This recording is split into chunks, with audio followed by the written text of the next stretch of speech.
Hello and good evening, everybody. Welcome to beautiful Bill Gray Stadium at Legion Field in Roseburg, Oregon, as tonight we bring you the Roseburg Dr. Stewart's American Legion baseball team hosting the Salem Withnell Dodgers on day 3 of the Tyree Oil Father's Day Summer Kickoff Tournament. The Doc Stewarts come in. They won their last game to improve to 4-2 on the year and 1-1 in tournament play here at home. The Salem Withnell Dodgers come in 4-6 on a current 4-game losing streak. They are 0-2 in the tournament so far this week. We welcome you into tonight's broadcast of Doc Stewart's Baseball. I'm Joey Kieran, happy to be with you here on this Saturday evening. A beautiful day here in the Umpqua Basin. Temperatures have been quite comfortable throughout the day. As we start cooling off throughout the evening, we get ready for you to join us here throughout this broadcast as the Doc Stewarts look to try and make it into the championship game of the upcoming tournament tomorrow. The Doc Stewarts a win, and if they can get enough runs, they could find themselves in the championship game against the Willamette Valley Titans coming up tomorrow night. The Docs also hoping to at least not be in one of the early games, so we'll see how things go tonight. We'll talk more about how the future looks for the Doc Stewarts in the tournament in a little bit here during our Supercuts pregame show. So stick around. We'll talk more about the lay of the land with the tournament standings as they are right now going into the final day of the round-robin play. Tomorrow is the seeding games based off of records for everybody, and we'll explain all of that for you here in the pregame show. This is our Supercuts pregame show in the Steelhead Run Plaza across from Starbucks on Garden Valley Boulevard. Save time and check out styles online at supercuts.com. The game tonight starting a little bit later for those that might be catching the pregame and wondering why we're on about 30 minutes later than we were anticipating. The game before ours ran a little bit long despite the 2-hour time limit. They apparently decided to let them play a little bit longer as the Willamette Valley Titans improved to 3-0 in the tournament, getting an 8-4 win against the Dallas Post 20 Dirtbags. So with that, we are a little bit behind schedule with our start time, but we're right on schedule to get you here for first pitch coming up in just approximately 13 minutes. Want to remind everybody tonight's game is streaming with video online at 541radio.com. You can head on there and click on Watch Doc Stewart's Baseball from the 1490 The Score homepage, or you can also go to the 1490 The Score YouTube channel, subscribe to our channel there, and watch Doc Stewart's Baseball all throughout the season, and look at archives of past Doc Stewart's Baseball games there on our YouTube channel. It's a breezy one tonight here at the ballpark. We will talk with head coach Jeremiah Robbins when we come back, and I got a feeling the interview might sound a little breezy as well. We talked a little bit ago as we get ready for tonight's matchup. It's our pregame coach's interview with head coach Jeremiah Robbins when we return. This is the Supercuts pregame show on 541radio.com and on CBS Sports Radio 1490 The Score. Season is finally here, but remember, respect the water. Don't swim and don't go in the water if it's under 60 degrees.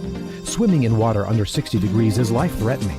It could cause hypothermia, which means your limbs paralyzed and you can't get out of the water.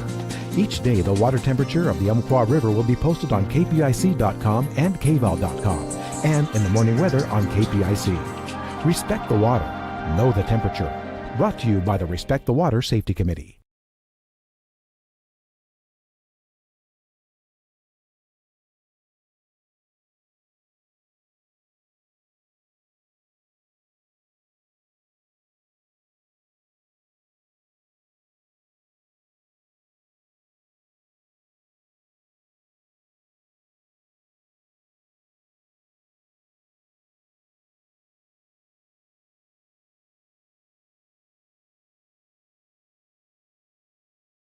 I am a nurse, a firefighter, a college student, a mother, and I am an American soldier.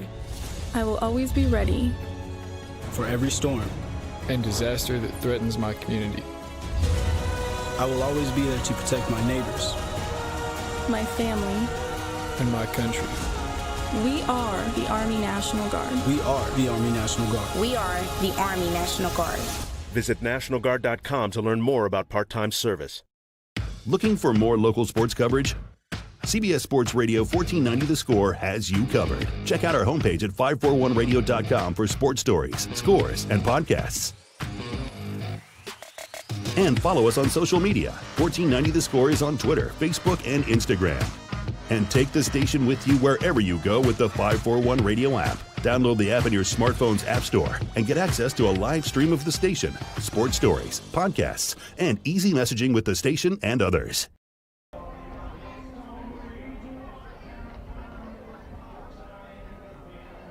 Back with more of our pregame on CBS Sports Radio 1490 The Score and streaming with video online at 541radio.com.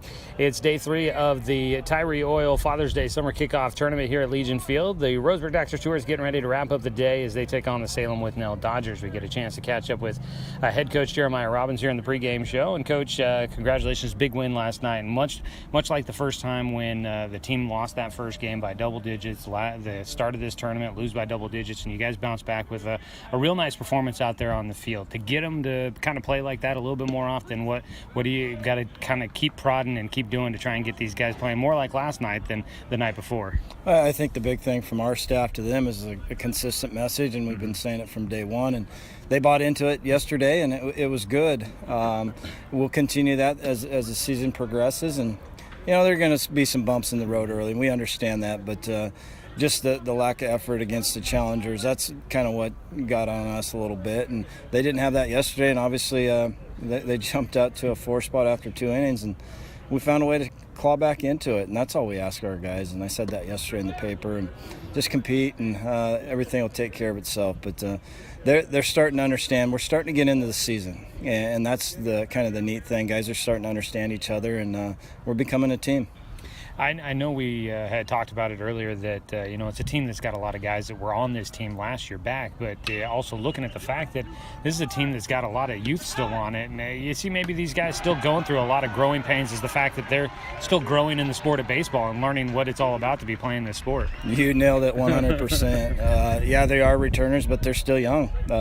We're predominantly juniors on this team. So just understanding the game, and we knew coming into it as a staff that there's going to be a lot of development, and that's what we're about. The wins and losses, they come and go, but the development needs to happen every day.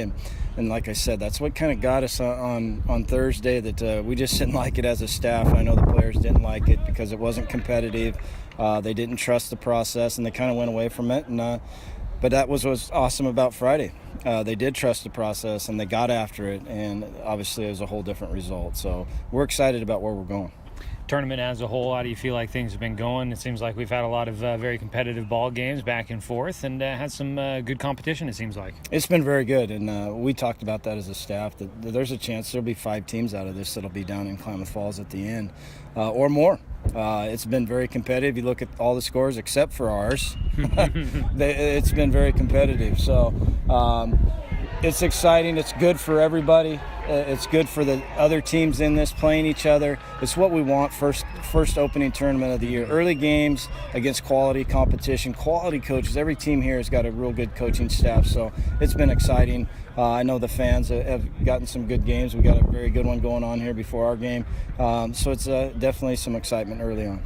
I've been seeing you from time to time down there in the stands with a speed gun in your hand too as you're watching. Have you gotten a chance to do some good scouting of what Area 4 is as you kind of reacclimate yourself to what these teams have and put out there on the field? Yeah, absolutely. That's one of the reasons why we wanted to do this tournament, bring these teams in, get an early look at them, and they're getting an early look at us. But also on my other part of my job for UCC of getting to see a lot of quality players here. I mean, there's I think we have 3 or 4 D1 guys here, some D2 guys, we've got some JC guys, and then some all-state players throughout the state on these teams. So it's been fun to watch and fun to be here for sure.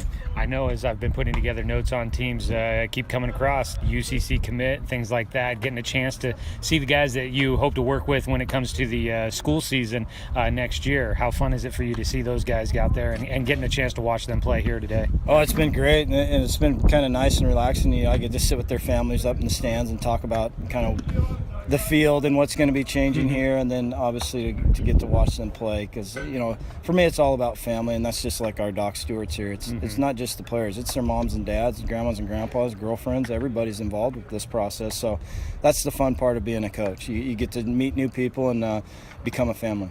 All right, we look forward to it today as the Doc Stewarts will take on the Salem Withnell Dodgers. We'll thank head coach Jeremiah Robbins for his time in the pregame show. We'll come back and get ready to go with first pitch right around the corner here on 1490 The Score. Season is finally here, but remember, Respect the water. Don't swim and don't go in the water if it's under 60 degrees. Swimming in water under 60 degrees is life-threatening. It could cause hypothermia, which means your limbs paralyzed and you can't get out of the water. Each day, the water temperature of the Umpqua River will be posted on kpic.com and kval.com, and in the morning weather on KPIC. Respect the water. Know the temperature. Brought to you by the Respect the Water Safety Committee. It's easy to spot people who participated in high school sports and activities. Right on time. They learned important lessons like leadership, teamwork, respect. Hey, our meeting moved to 10. We'll be ready. Values that last a lifetime. We need to focus on 3 factors. Support high school sports and activities in your community. When kids take part, they get set for life. At Brook Communications, our job is to get results for your business, period. We can take your story and tell it to the people you want to reach in a way that compels first-time clients to become repeat customers. We get them through your door so you can do what you were meant to do. Proclaim your sales message to the largest audience of any media company in Douglas County. Brook Communications dominates through the power of 5 radio stations and 541radio.com. Results amplified. Locally owned. Brook Communications. What rhymes with great? Participate. Where does greatness start? Here, in the classroom. On the stage. In the pool. On the field. Where will your greatness take you? To better grades. To more friends. Yeah! Be great. Participate!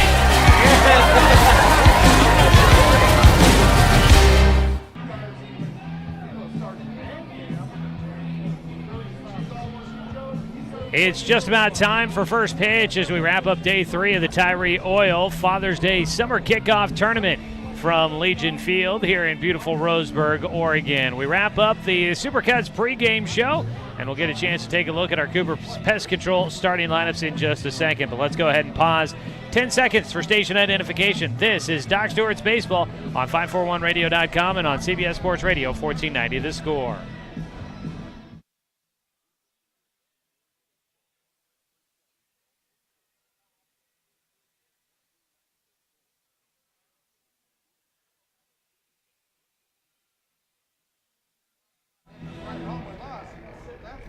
Joey Kieran here with you, back in the studio. Chance Terrell running things on the radio side. Josh Nelson back with us here tonight to help out with the video production. And we welcome you into tonight's broadcast as the Docs get ready to take on the Salem Withnell Dodgers. The Dodgers come in 4-6 on the season. They have lost 4 straight games. They are 0-2 in the tournament so far. The Dr. Stewarts are 4-2 on the year. They won their last game. They are 1-1 in the tournament so far this evening. And they will look to go to 2-1. And if they can score 7 runs or more and win tonight, they'll make their way into the championship game against the Willamette Valley Titans coming up tomorrow. Let's go ahead and take a look at our at our Cooper's Pest Control starting lineups. Cooper's Pest Control, your locally owned bug assassins with great low rates. Give them a call at 673-0363. Taking a look at the Salem Withnell Dodgers, led by head coach Justin Hoffman. Leading things off in left field is Cameron Kalhoff.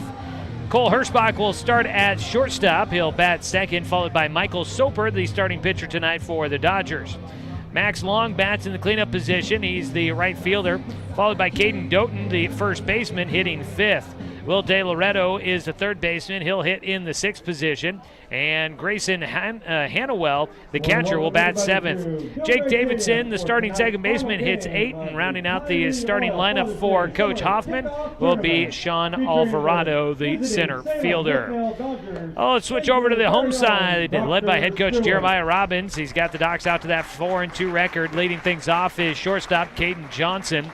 He's on a 6-game hit streak at the moment. Cody Johnson, the older brother, starts at third base. Spencer Six will catch tonight. He bats third, followed by Jonathan Stone, the first baseman, hitting cleanup. Jet Black is in center field, batting 5th, followed by Doran Gillespie, the right fielder, hitting 6th. He had a 2-run homer last night, the first home run of the season for the Doc Stewarts. Casey Bettabone will start in left field. He bats 7th. Griffin Levine will DH tonight, batting 8th and hitting for starting pitcher Drake Bourgeois. And rounding out the starting lineup for the Dr. Stewarts is Jacob Luther, the starting second baseman. That is a look at your Cooper's Pest Control starting lineups. Again, your locally owned bug assassins with great low rates. Give them a call at 673-0363. That'll wrap up the Supercuts pregame show. You can find styles online and make appointments at supercuts.com. Well, as you look at the standings so far here in the tournament, the Doc Stewarts right now, there we go, are in 4th place at 1-1. The Salem Withnell Dodgers are 0-2 in last place. The Dodgers have only scored 6 runs. That is the tiebreaker for teams that finish with similar records, is how many runs you've scored in the tournament.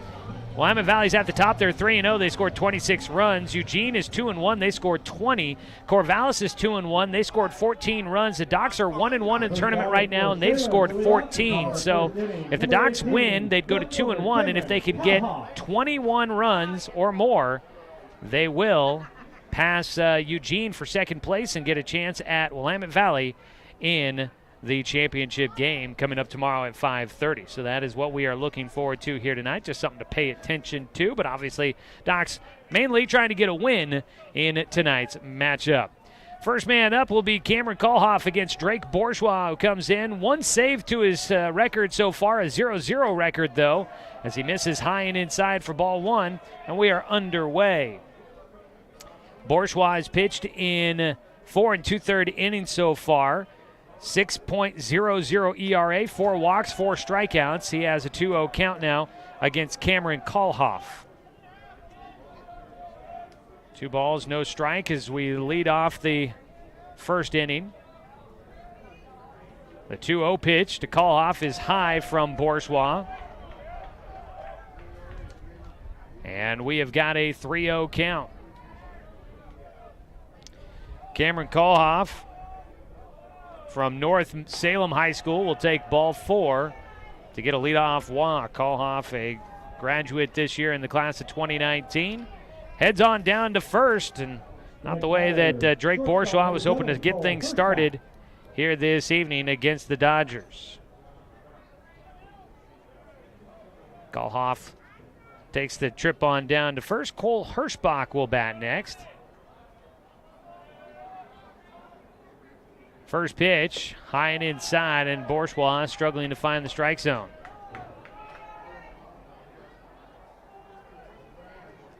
A 1-0 count. Taking a lead at first is Kalhoff. Bourgeois giving him a long look before coming set. The 1-0 squaring to bunt, taking for strike 1. Hirschbach has the 1-1 count. Doc Stewarts wear their blue tops, the pullovers with Roseburg across, or excuse me, I believe it does say Roseburg across the chest in orange. Numbers in the front and the back in orange as well. The white trousers, white socks, and the blue caps tonight for the Docs. Breaking ball misses inside for Bourgeois, and he's got a 2-1 count against Cole Hirschbach. On the other side, all grays for the traveling Dodgers. The numbers on the front and the back in red, the button-up tops. Red is the offset color, but not a lot of it on the jerseys. Runner going. That ball popped up in the air. Spencer Six will chase that one, but it's into the seats for strike 2. 2-2 count now for Hirschbach. Back to first will go Cameron Kalhoff. Nobody out, 1 on as we start things here in the top of the first inning. Game getting started a little bit late after the Dirtbags and the Titans go a little long, with the Titans winning that matchup 8-4. 2-2 delivery coming up for Bourgeois. Looking for that first out. Six will set up outside. A pickoff throw to first. Into the sun. Jonathan Stone looks, makes the catch, applies the tag late. We'll run around the diamond defensively for you. Get the layout for the Dr. Stewarts defensively here tonight. 2-2 pitch from Bourgeois, swing and a miss. He gets a big strikeout there. Go strikeout when it comes to water for your home. Call More Well Drilling, keeping Douglas County green since 1947. More Well Drilling, 541-459-4039. There's one down, and the lefty, Michael Soper, will bat.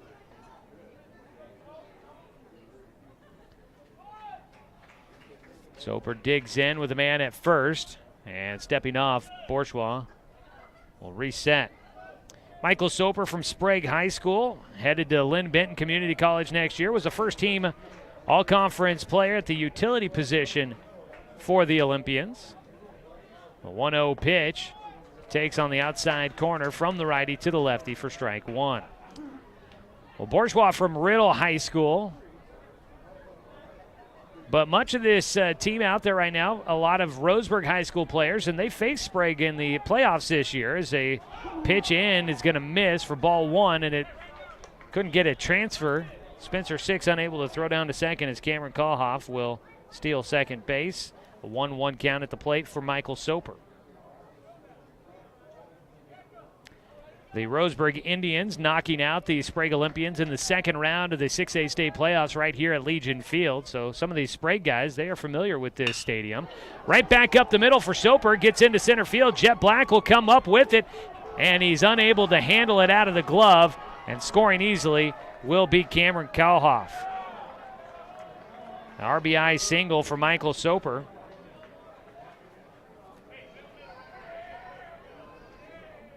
Up the middle, first hit of the ball game, 1 run in, and the Dodgers will take the early lead. The Docs have not taken the first lead in a single game in this tournament so far. 3 straight games they have fallen behind. They came back last night against the Dallas Post 20 Dirtbags after falling behind 4-0. First pitch, a called strike against Max Long, the starting right fielder.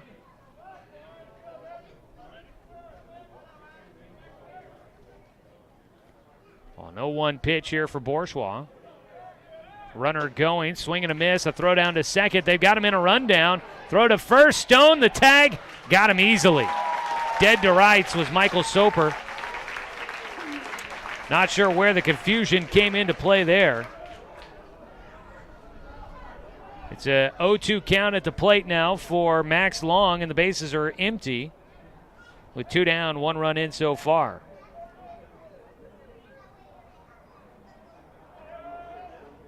I believe that was Jacob Luther that makes the throw to Jonathan Stone for the putout. That ball lifted into the air for Long out to center field. Jet Black, no problem to make the final out. A leadoff walk comes back to haunt Drake Bourgeois just a bit, but the defense behind him helps him out to get out of things in the first, and it's just a 1-0 lead for the Salem Withnell Dodgers as we go to the bottom of the first. Docs coming up to bat here on CBS Sports Radio, 1490 The Score. Looking for more local sports coverage? CBS Sports Radio 1490 The Score has you covered. Check out our homepage at 541radio.com for sports stories, scores, and podcasts. And follow us on social media. 1490 The Score is on Twitter, Facebook, and Instagram. And take the station with you wherever you go with the 541 Radio app. Download the app in your smartphone's app store and get access to a live stream of the station, sports stories, podcasts, and easy messaging with the station and others. I am a nurse, a firefighter, a college student, a mother, and I am an American soldier. I will always be ready for every storm and disaster that threatens my community. I will always be there to protect my neighbors, my family, and my country. We are the Army National Guard. We are the Army National Guard. We are the Army National Guard. Visit nationalguard.com to learn more about part-time service.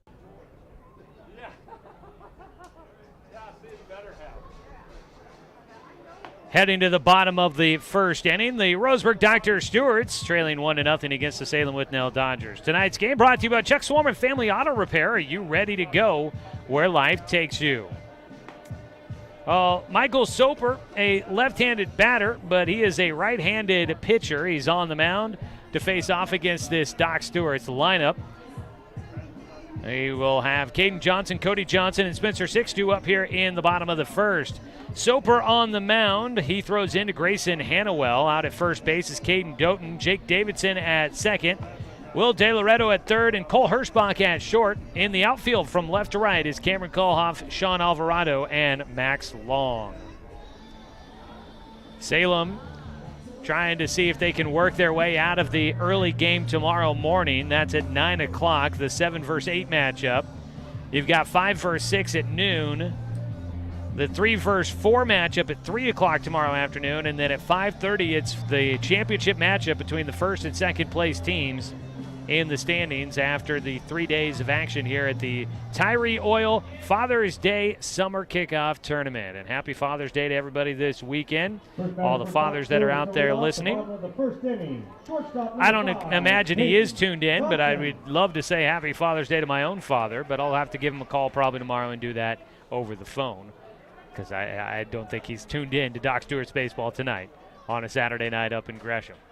First pitch of the bottom of the first inning, Caden Johnson at the plate. He'll take low and outside for ball one. Johnson has been pretty lights out at the plate, has a hit in every game so far this season for the Roseburg Dr. Stewarts. The 1-0 pitch, he fouls off for strike one. Johnson has been seeing the ball well. He's been attacking early in the counts, and all that has led him out to a .500 batting average in 8 at-bats so far this season. The 1-1. Takes for strike two on the outside corner. Yesterday, Caden Johnson against the Dirtbags was just 1 for 4, so it wasn't necessarily an overly exciting night for him, but he did have an RBI single in the 5th as he swings and misses at the pitch in the dirt. Will head on down to first, but the throw will beat him. He'll strike out for Caden Johnson. I don't feel like I've said that very often. In fact, that is his first strikeout of the season. One down, and Cody Johnson, his older brother, will step in next.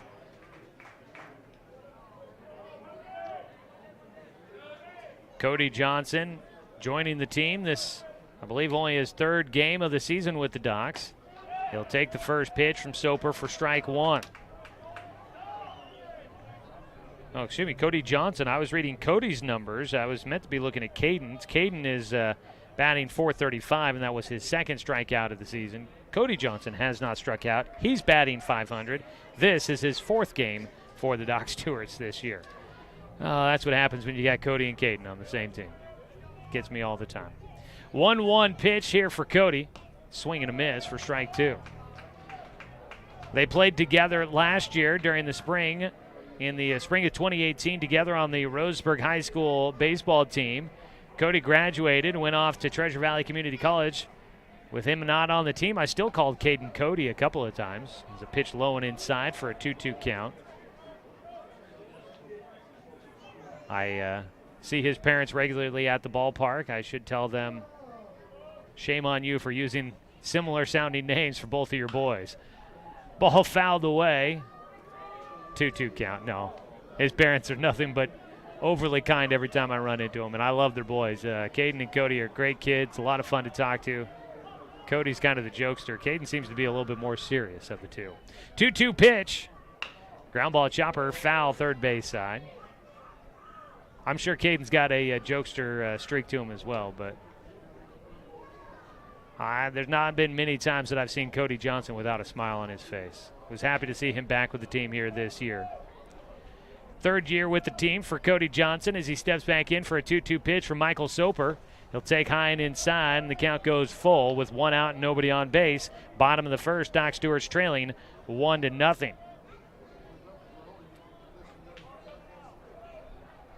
The 3-2 wind and fire is in the dirt, and Cody Johnson will draw a walk with 1 away.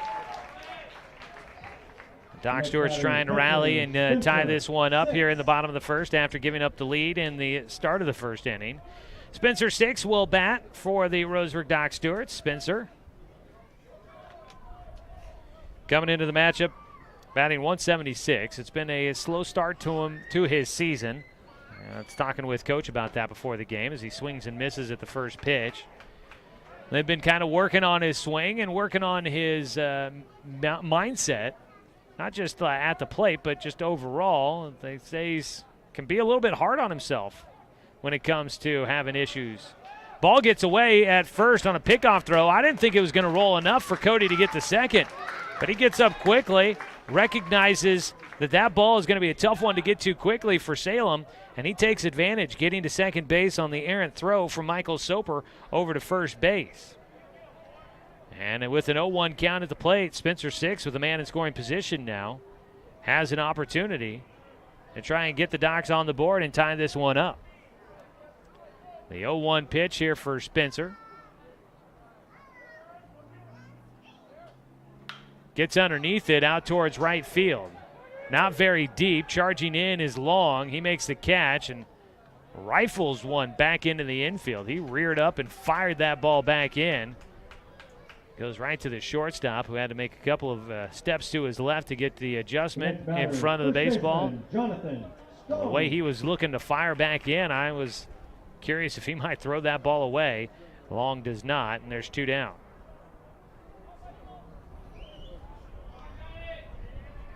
Jonathan Stone will bat with 2 outs and Cody Johnson out at second base. Stone looking to get hot here in the summer. Takes on a breaking ball outside. Jonathan Stone batting .222. He's got 2 doubles on the year, 4 RBI. He'd like to pick up his 5th right here. A 1-0 delivery coming up for Soper, trying to get through the bottom of the first. Strand a man at second. Takes his time, and time is called at the plate by Stone.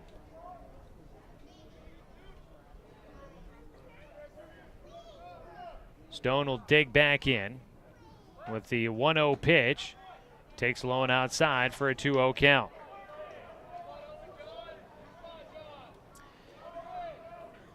Cody Johnson drew a 1-out walk to get on base. A walk in the first inning for the Dodgers ended up resulting in the first run of the game. Docs are hoping that their first base runner on via walk might end up being a run as well. Need a 2-out rally as a look back to second for Michael Soper. He does not throw. Soper mentioned he's headed to Lynn Benton Community College as he gets a swing and a miss out of Jonathan Stone.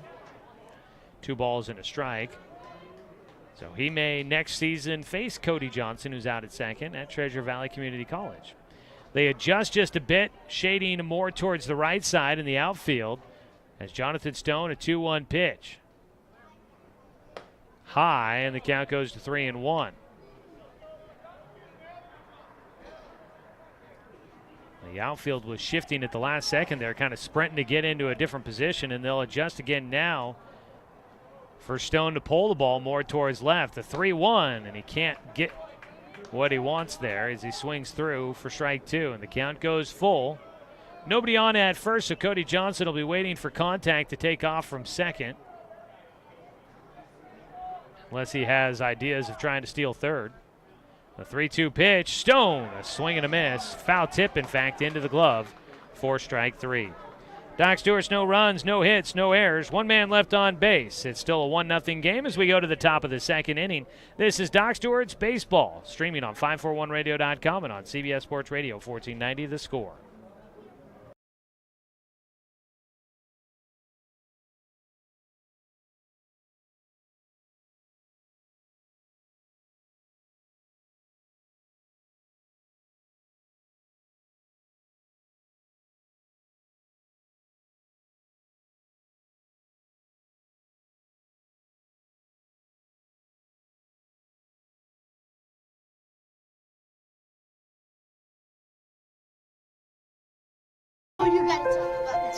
The innocence of youth.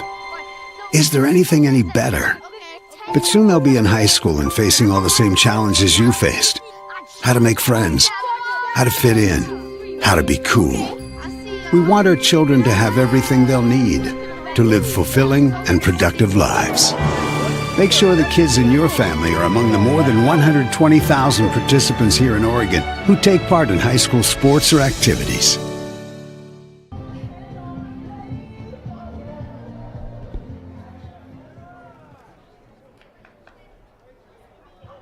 Top of the second inning, Doc Stewart's Baseball Tonight, brought to you by Fisher's Hearth and Home, serving Douglas County for over 30 years with the largest selection of wood, gas, pellet, and electric stoves and fireplaces.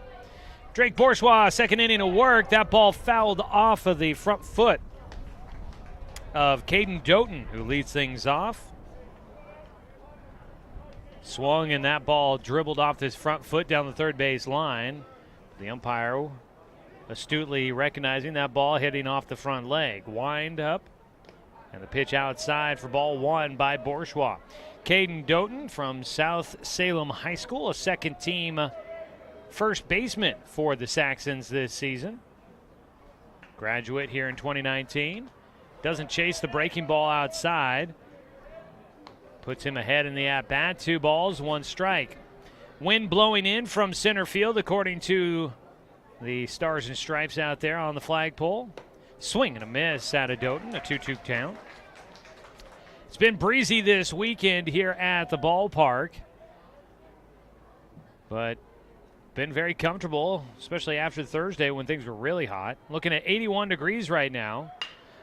A ground ball to short for Doughton, picked up by Caden Johnson, and throws to first with time to spare.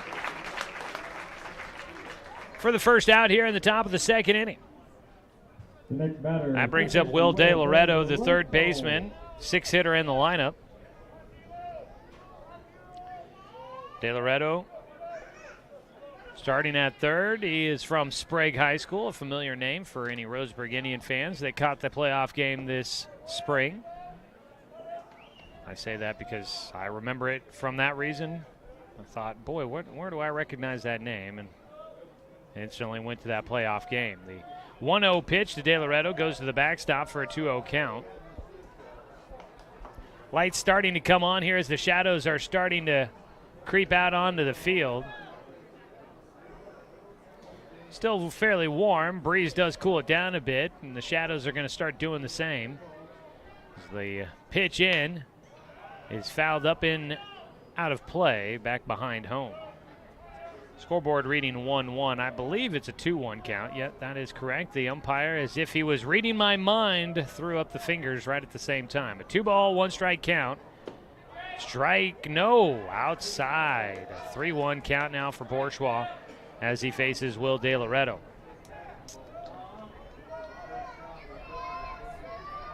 A 3-1, ball 4.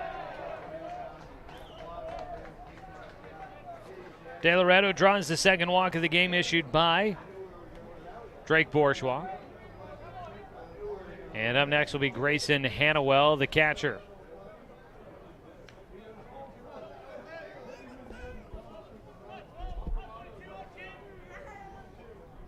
They've got a new man up here in this position, it looks like.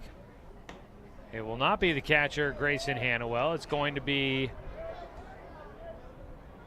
instead, looks like they will put in Alvarado. That is Ricky Alvarado.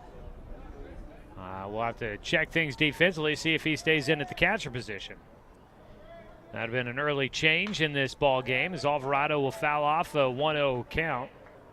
And the count goes to 1-1. You've got Will De Loretto out at first. So Ricky Alvarado, he is a lefty. Not sure what might have happened to Grayson Hannawell. It's a throw over to first base, not in time.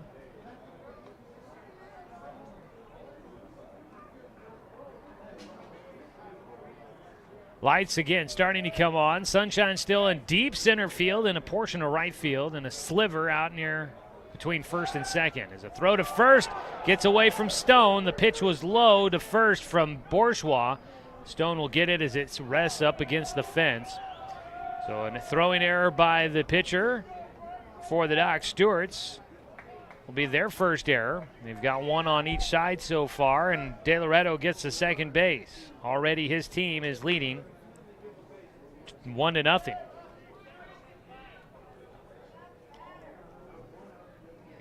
Alvarado with a 1-1 count will wait for the next pitch from Bourgeois, and that one's outside. Coach Robbins telling me Bourgeois They're looking at him as a possible one of the top 4 starters on this team for league games coming up. And this was a game that they wanted to see how he fared. And right now, only giving up 1 hit and 1 run. But he is in a bit of a tough spot here with a man at second base after a 1-out walk. He gets a swing and a miss out of Alvarado for a 2-2 pitch. And it's outside for ball 3. Bourgeois, numbers on the board, 1 run, 1 hit. That's it so far as we're in the top of the second inning. But he has thrown for 30 pitches already. That's kind of climbing up there as he's having to throw quite a few. Gets a foul ball out of Alvarado. The count is at 3-2.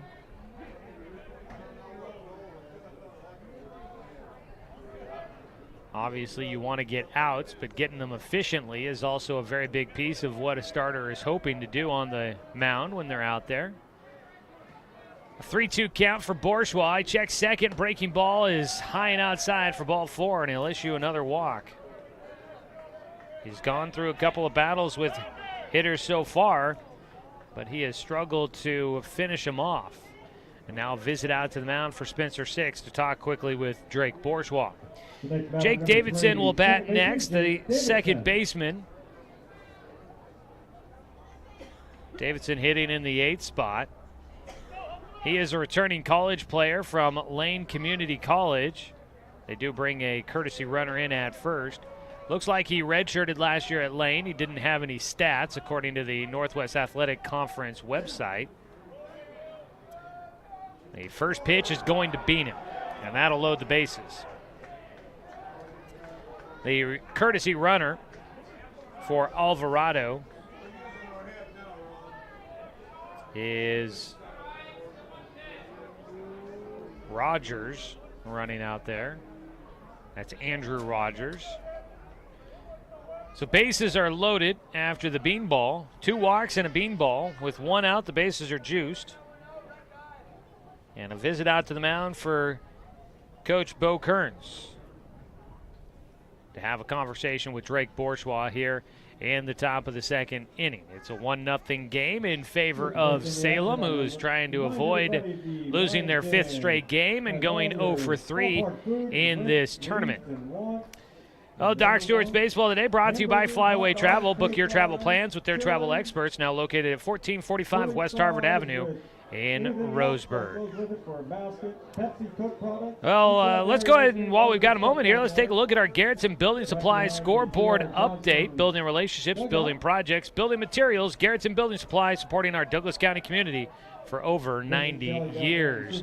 In other games today, I send it over to Josh Nelson. Take a look at the scoreboard from other games going on today. All right, Joey. Earlier, Eugene played Grants Pass. Grants Pass won 9-0. Corvallis played Medford. Corvallis won 7-6. And Willamette Valley played Dallas and won. Willamette Valley won 8-4. Up to bat, Sean Alvarado, the 9-hitter. First pitch he sees from Drake Bourgeois is into center field for an RBI single. That drives in 1, and it's 2-0. Salem in front. Will De Loreto scores. So with the bases loaded, Bourgeois wanted to get the first pitch over for a strike, and he gives up a single. It's 2-0 score. Salem in front. And back to the top of the lineup is Cameron Kalhoff bats and fouls off the first pitch. I want to say thanks to Josh there for taking a look at the scores. I was hoping he'd get a little bit longer time to go through that with you. But Sean Alvarado wasted no time on the first pitch. Squaring the bunt, they go with the squeeze, and Spencer Six will field it. He throws to first to get the out, and they'll score another run on the sacrifice bunt by Cameron Kalhoff. He picks up an RBI. 2 down. Scoring was the courtesy runner, Ant Rogers. Davidson gets up to third. Alvarado goes to second. That's Sean Alvarado. 2 runs in here in the second, 3-0 the lead. Salem in front. At the plate now, Cole Hirschbach with a 1-0 count. He'll take low for a 2-0 count. Spencer Six acted quickly on that sacrifice bunt. His ball now hit well out to left field on the run. Casey Pettibone, it's over his head. 2 more runs will score as Hirschbach's headed for second, and he gets in standing up. A 2-out double out to left field for Cole Hirschbach after striking out in the first. He drives in 2 more, and Salem has taken now a 5-0 lead. There is action in the bullpen for the Docs. The next batter, number 4, Michael Soper. Michael Soper will bat. He is 1 for 1 with an RBI single in the first. He takes outside.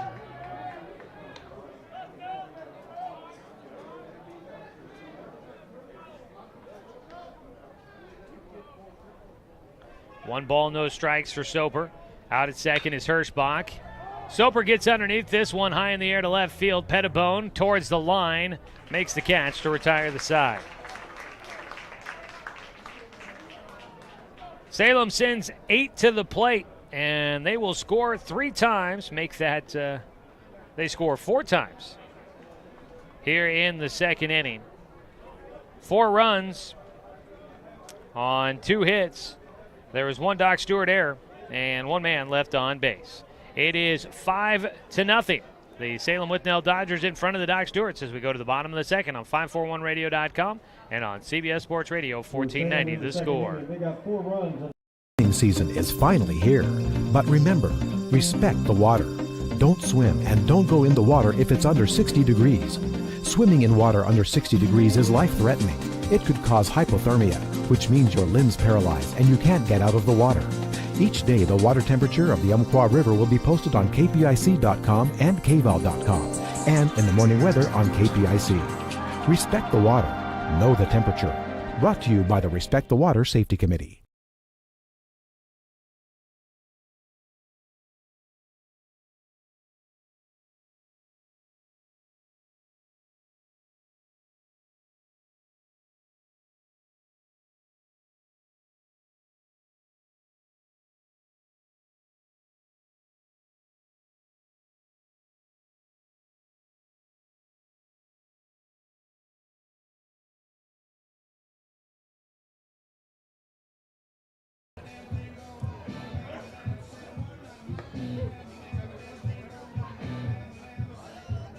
Well, for a 3rd straight game, the Roseburg Dr. Stewarts find themselves trailing by a decent margin after the top of the second inning. They were down 9-0 against the Eugene Challengers in Thursday's game to open up the tournament, and they lost that one 15-4. Yesterday, they were down 4-0 at this point in the game against the Dallas Dirtbags. They ended up coming back to win that game 10-5, so we'll hope to see something similar here in tonight's ball game. Doc Stewart's will have Jet Black at the plate to lead things off against Michael Soper, and it's a foul tip into the glove for strike 1 for Jet. Jet Black from Roseburg High School, graduating next year, 2019. The 0-1 is low and inside. A 1-1 count. Jet right now batting .391 for the Doc Stewarts.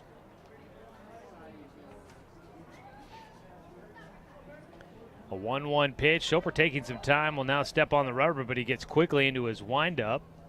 That ball inside. Jet just out of the way. 2 balls and a strike.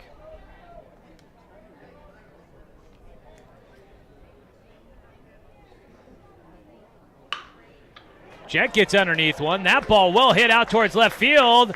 It hits off the top of the fence and it's gone.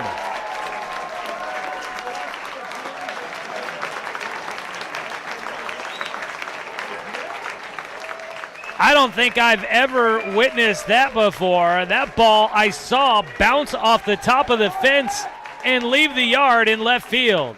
The round tripper goes out at about 320 feet. That's about all he got of that one, as it hits right on top of the wall. And Jet Black will get the Doc Stewarts on the board with a solo homer. Just the second of the season for the Doc Stewarts. First for Jet.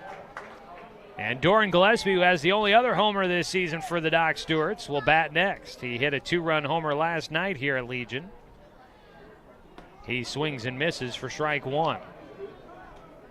It was the homer from Doran Gillespie that got the Docs going in the second inning last night. Now maybe the solo shot from Jet will get the offense going.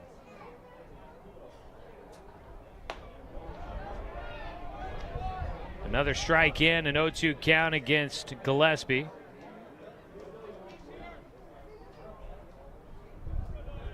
No balls and 2 strikes here against Doran. Another Roseburg junior on the team. Gillespie batting .273 on the summer. Ground ball hit left side, backhanded it short, but out of the glove. Cole Hirschbach went to a knee as he tried to backhand that ball, and it just kind of didn't quite get to it. It just, I think, hit off of his leather and into left field. Base knock for Gillespie. And the Docs with back-to-back hits, trying to get some offense going. It seems like this team, once one guy starts doing it, everybody starts doing it. 1 on, nobody out, 1 run in so far here in the second inning. Docs trail 5-1, and Casey Pettibone will bat. First pitch swinging for Pettibone, a junior from UVC High School. Fouls that ball away for strike one. The Umpqua Valley Christian School. Pettibone, a state champion at the 2A, 1A level this year. He comes in batting .286. He has played in 4 games. He's had a couple of games off, though. Takes for ball 1. You've got Pettibone, you've got Garrett Zymet, you've got Luke Van Norman. They're all kind of sharing duties in left field right now as the Docs try to settle on who they want out there as their starter. The 1-1, swing and a miss out of Pettibone for strike 2. And if you missed yesterday, Zach Holland has decided to step away from the team to focus on track and field, throwing the javelin at OIT next year. He had been a baseball commit at UCC, but decides to go with track after winning the 2A, 1A state championship in javelin in what was his first year throwing the javelin. So obviously he's a very gifted athlete and decided to try and focus on that. A pitch high and inside from Soper. The count goes 2-2 for Pettibone. So with the loss of Zach Holland, he only played 1 game, and when we had him here, Holland played in center. Jet moved from center to left, and Gillespie was in right. Or excuse me, Jet moved from center to right, and Gillespie moved from right to left. And it seemed like that was something they were hoping to do throughout the season. As a pitch outside, makes it a 3-2 count for Casey Pettibone. But now no Holland to fill in out there, and that'll mean more playing time for guys like Casey Pettibone and for Garrett Zymet and Luke Van Norman, who they're going to try and stick in the outfield for a little bit. The 3-2 pitch, Pettibone fouls that one down the right field side. Stays alive.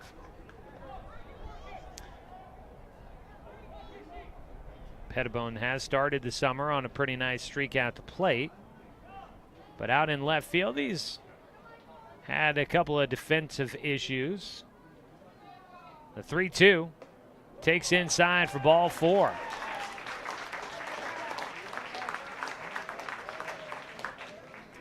First and second for the Doc Stewarts with nobody out. And that's going to prompt a visit from the dugout for Michael Soper. Doc Stewarts baseball here on The Score is brought to you by Cascade Community Credit Union, belong to Douglas County. So coming up tomorrow, first game will be at 9, the championship game at 5:30 here from Legion Field. Right now, Willamette Valley has secured that #1 spot, going 3-0 in their games Thursday through Saturday. So they are in the title game, but who they'll face is still to be determined. The Roseburg Dr. Stewarts, if they could win here tonight, would move themselves into that championship game if they can score at least 7 runs. Right now they trail 5-1 against the Salem Withnell Dodgers, who are trying to snap a 4-game losing streak. Docs have only won back-to-back games once so far this season. They won against the Corvallis Girding Builders Market Men, and then won against the Medford Mustangs.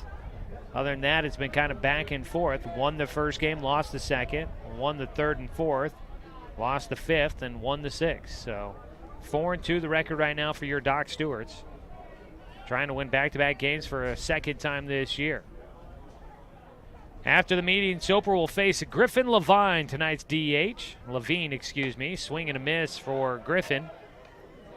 Chasing some high heat there from Michael Soper. Levine is currently batting .333. He's been at the plate 6 times so far this season. His 0-1 pitch outside, knocked down by Alvarado behind the plate. That is Ricky Alvarado. That he came in as a pinch hitter in the second inning. He stays in for Grayson Hannawell. No word on what might be the case for Grayson Hannawell. They'll only play half an inning defensively and then come out of the game. 1-1 count. Soper sets, takes his time, and time is now called. Playing in at first base is Caden Doughton.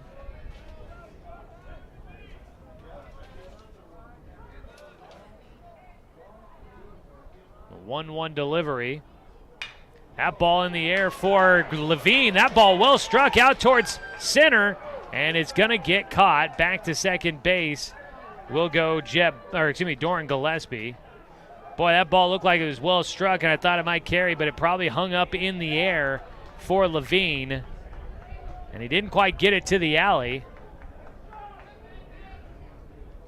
And so in center field, Sean Alvarado able to get underneath it as he had to race back, but that ball hanging up for a while. One away now, and Jacob Luther will bat.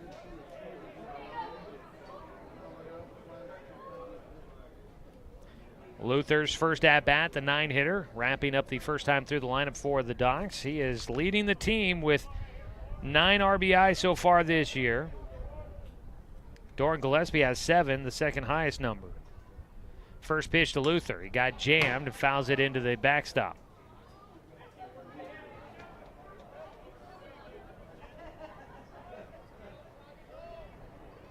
Right now, Jacob Luther hitting at .500 on the season in 10 at-bats. An 0-1 pitch for Soper with 1 out and 2 on. Breaking ball is outside.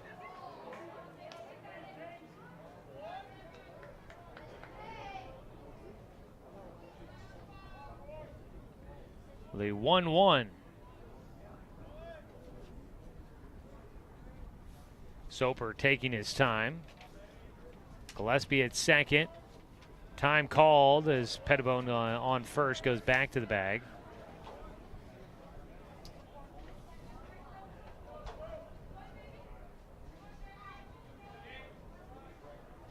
(1-1). We will do it again after the timeout called. Luther fouls off another one. A ball and 2 strikes for the 9-hitter. Gillespie at second, Pettibone at first. Jet Black hit a solo home run to lead off things here in the second inning. Docs are trailing 5-1.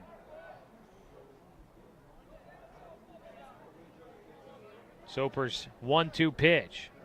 Swing and a miss out of Luther, and he will head back to the dugout. Strike 3, strikeout number 2 for Michael Soper.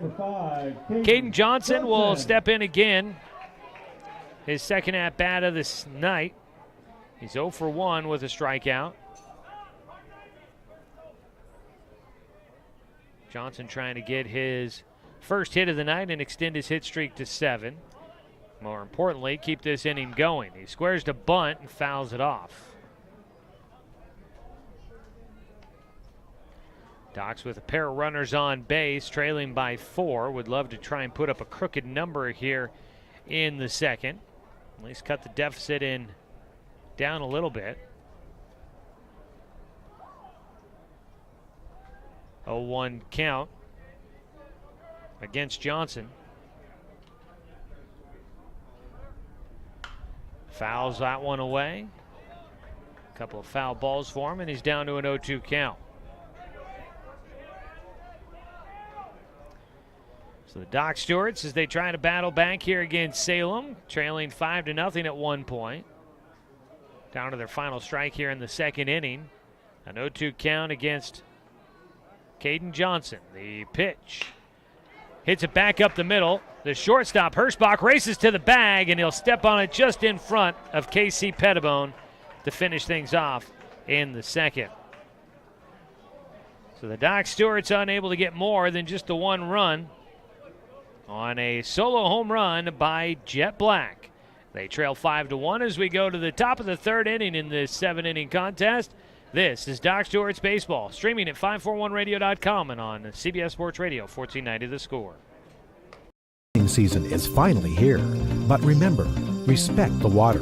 Don't swim and don't go in the water if it's under 60 degrees. Swimming in water under 60 degrees is life-threatening. It could cause hypothermia, which means your limbs paralyzed and you can't get out of the water. Each day, the water temperature of the Umpqua River will be posted on kpic.com and kval.com, and in the morning weather on KPIC. Respect the water. Know the temperature. Brought to you by the Respect the Water Safety Committee. What rhymes with great? Participate. Where does greatness start? Here, in the classroom. On the stage. In the pool. On the field. Where will your greatness take you? To better grades. To more friends. Yeah! Be great. Participate!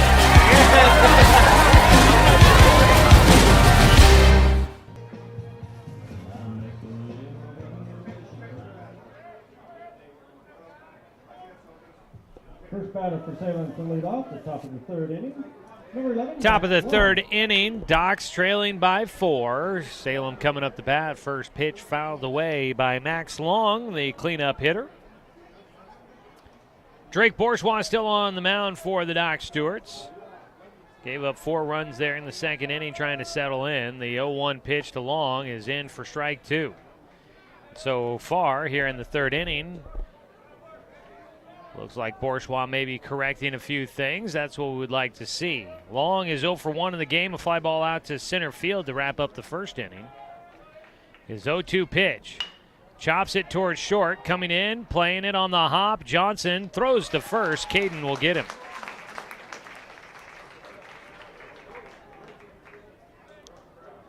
Johnson came charging in to get that one. Then realized he was going to get caught in between on the hop, so he slowed up and was able to play it on a nice belt-high hop. Fields and Strong throw to first for the out. 1 down. Line drive to left field, and out in left field. Misplayed by Pettibone. It'll get by him. He got caught in between thinking whether or not he should lay out for that ball or if he should take it on the one hop. He ended up having to take it on a short hop, and it gets by him. That'll be a single and an error off the bat of Caden Doughton. So that'll be the second error of the ball game for the Docs. Doughton now at second base.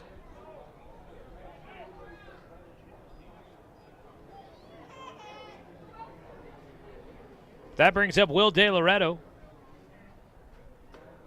He'll take a breaking ball outside for ball 1. De Loretto walked in the second inning, came around to score on the single by Sean Alvarado.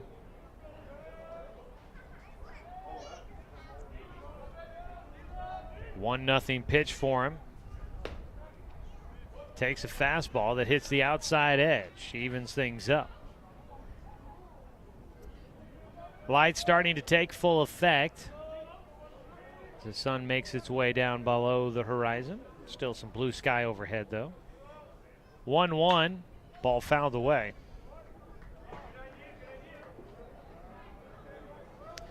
So the Docs are trying to stay in this game. The focus has been on mentality.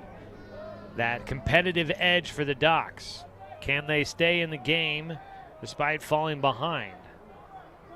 The 1-2 pitch fouled away again by De Loretto. Stays with a 1-2 count.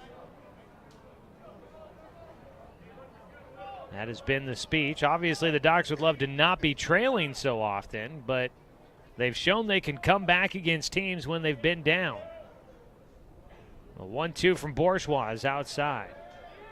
So the question is, can they do it again here, trailing 5-1 against Salem?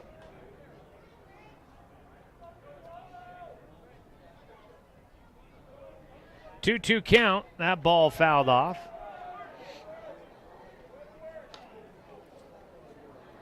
This battle here for Will De Loretto continues on. He has fouled off 3 two-strike pitches. He's got a 2-2 count.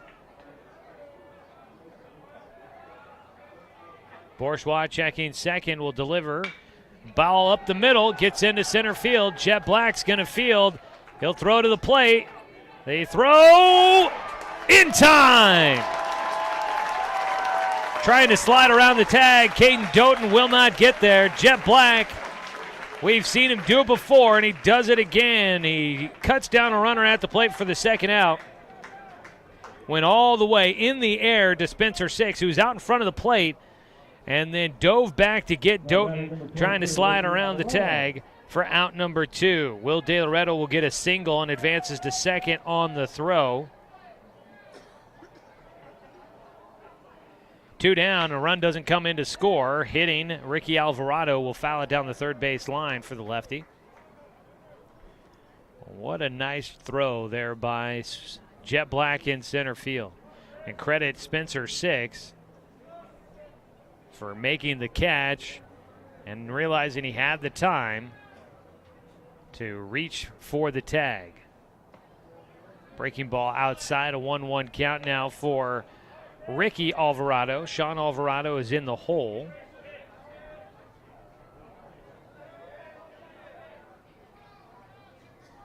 The 1-1 pitch. That ball in the air to left field. Pettibone makes the catch as he goes to a knee. Got caught kind of falling out of position in left field. Seems like a young man that has just been trying to get comfortable in left field out there, but he makes the catch for the final out. So the Docs are able to hold Salem off the board in the third thanks to a great defensive play in center field by Jet Black, cutting down a runner at the plate. It's 5-1 as we go to the bottom of the third inning. No runs on 2 hits, no Doc Stewart errors, and 1 man left on base for the Dodgers. We'll go to the bottom of the third on 541radio.com and on CBS Sports Radio 1490 The Score. At Brook Communications, our job is to get results for your business, period. We can take your story and tell it to the people you want to reach in a way that compels first-time clients to become repeat customers. We get them through your door so you can do what you were meant to do. Proclaim your sales message to the largest audience of any media company in Douglas County. Brook Communications dominates through the power of 5 radio stations and 541radio.com. Results amplified. Locally owned. Brook Communications. It's easy to spot people who participated in high school sports and activities. Right on time. They learned important lessons like leadership, teamwork, respect. Hey, our meeting moved to 10.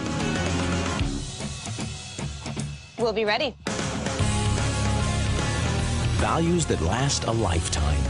We need to focus on 3 factors. Support high school sports and activities in your community. When kids take part, they get set for life.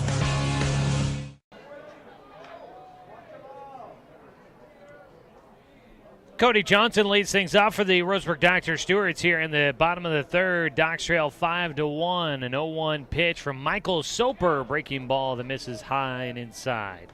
Tonight's game is brought to you by Mahalo Heating and Air Conditioning. Your best choice for the finest indoor comfort control. Call them today at 672-6707. Oh, look out. That ball hit the brim of the helmet for Cody Johnson. Didn't really seem like it hit the dome, hit more of the brim. They buff it out down at first, and Cody seems to be in good spirits and okay. And so he will head on down to first. A hit by pitch for Cody Johnson. Gets him on to lead things off in the third. Second time on base for Cody. First time was a walk, this time hit by pitch.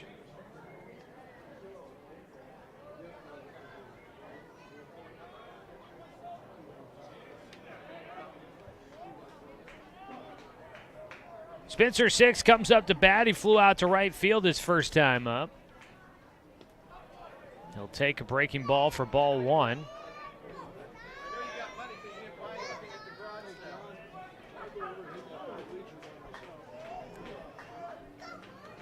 A 1-0 pitch for Soper. Spencer gets underneath that pitch, high in the air on the infield. Calling for a third baseman, Will De Loretto will make the catch. One down, one on. Jonathan Stone will bat. He struck out in the first.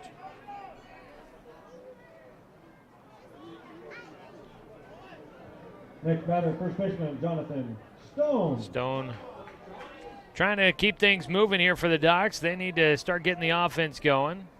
Obviously plenty of time, but like to get it going sooner rather than later. As a throw over to first base, no problem. Cody Johnson back in safely.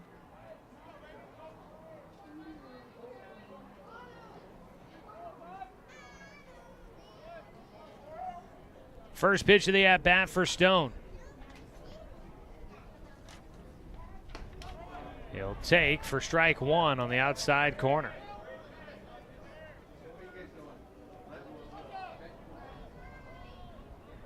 A 0-1 count for Jonathan.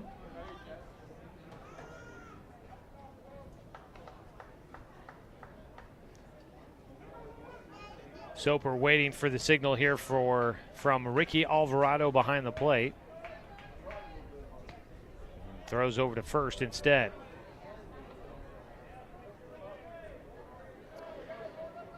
Cody Johnson did have a stolen base yesterday in the game against the Dirtbags. A pitch in the dirt. Ball one for Stone. Cody's been showing some great base running abilities so far in his time with the team this summer.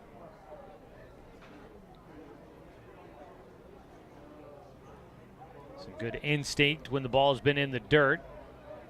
Takes a decent lead at first. The pitch goes in. Stone takes high. Count goes to 2-1.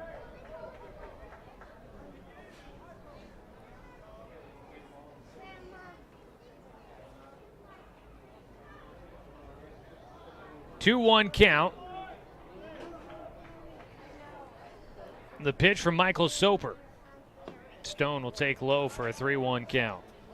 They continue to move the outfielders pretty frequently in between pitches, at least against Jonathan Stone. I haven't been paying attention to every batter, but it seems like a lot when Stone's been up there. And that ball beans him, gets him on the inside, the front shoulder, arm area. Kind of seemed like it grazed maybe his upper arm above the elbow. Batter, center fielder, Jet Black. Stone, I know he's worn padding before, whether or not it's been on his shin or on his elbow, I can't recall, but not wearing anything at the moment. He heads on down to first. Cody Johnson up to second. Two beanballs here in the third inning for Michael Soper. Docs with two runners on base, and Jet Black hitting. Breaking ball for strike one.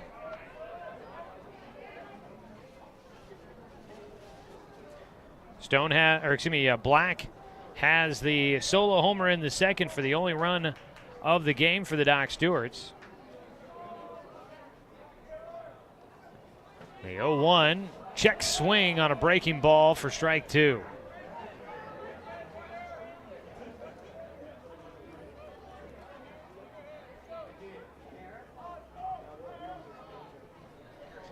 So no 2 count for Jet Black.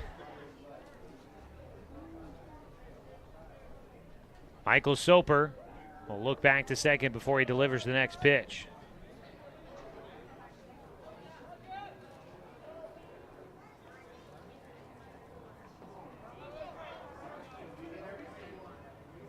Pitch in the dirt, Jet able to take, and it's a 1-2 count.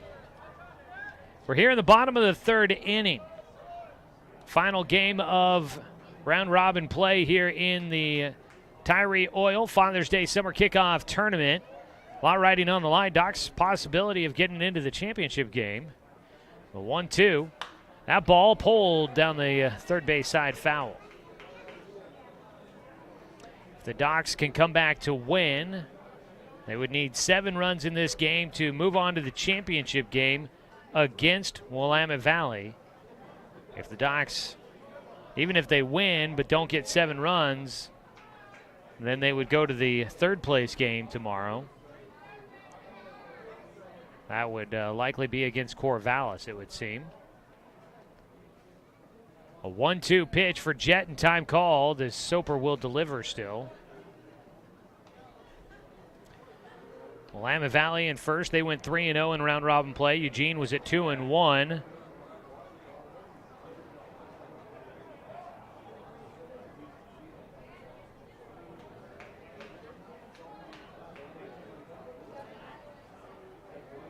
The 1-2 pitch for Soper. Lengthy at bat here. Jet waits. Fouls off another pitch. We'll do it again.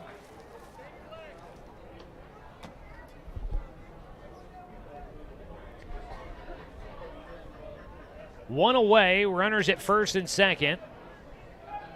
Here in the bottom of the third inning. Fans seem like they're anxiously awaiting something to happen here. Pitch is high. Count goes to 2-2. Obviously, this is kind of the tipping point of the inning here. An out for Salem gets them 1 out closer to getting out of it.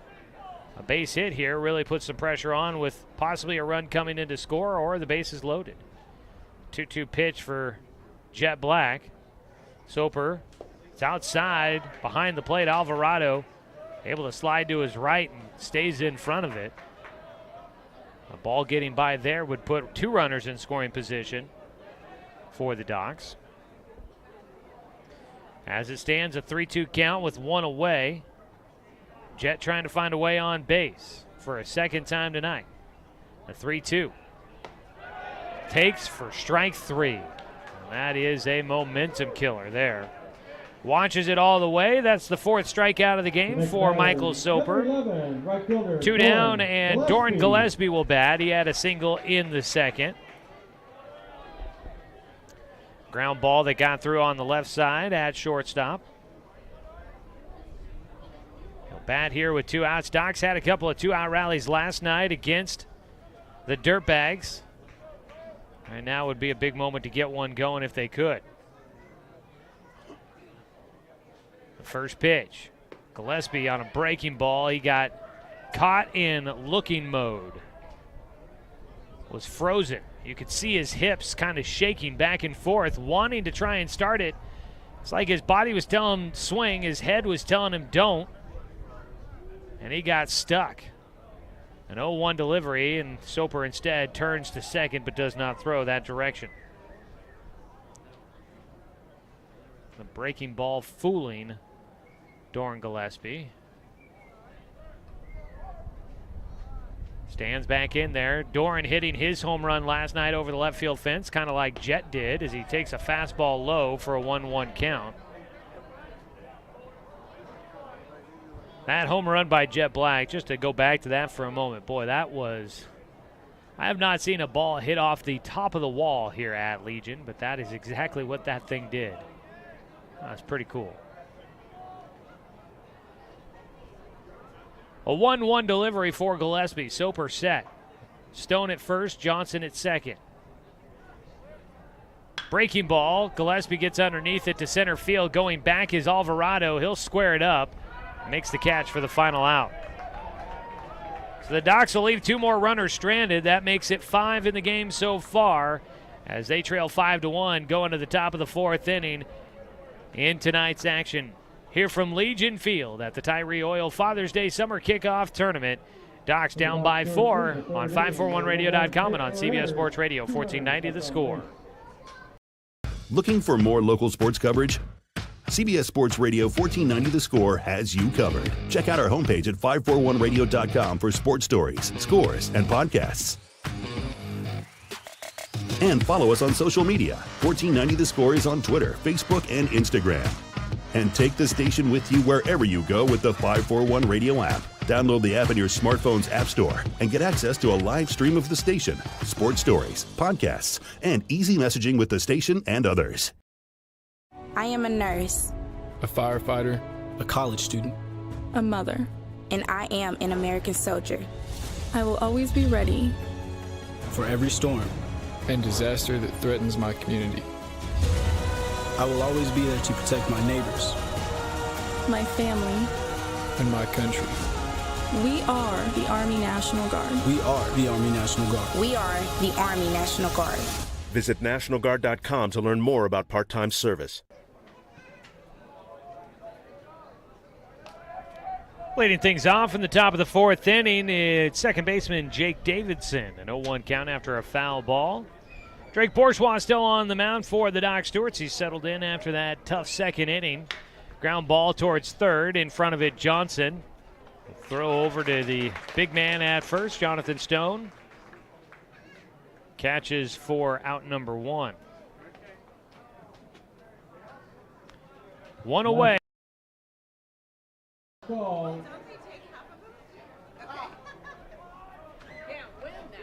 Up next will be Sean Alvarado.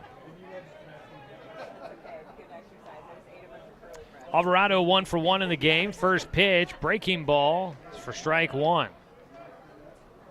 Alvarado had a single up the middle for an RBI in the second inning.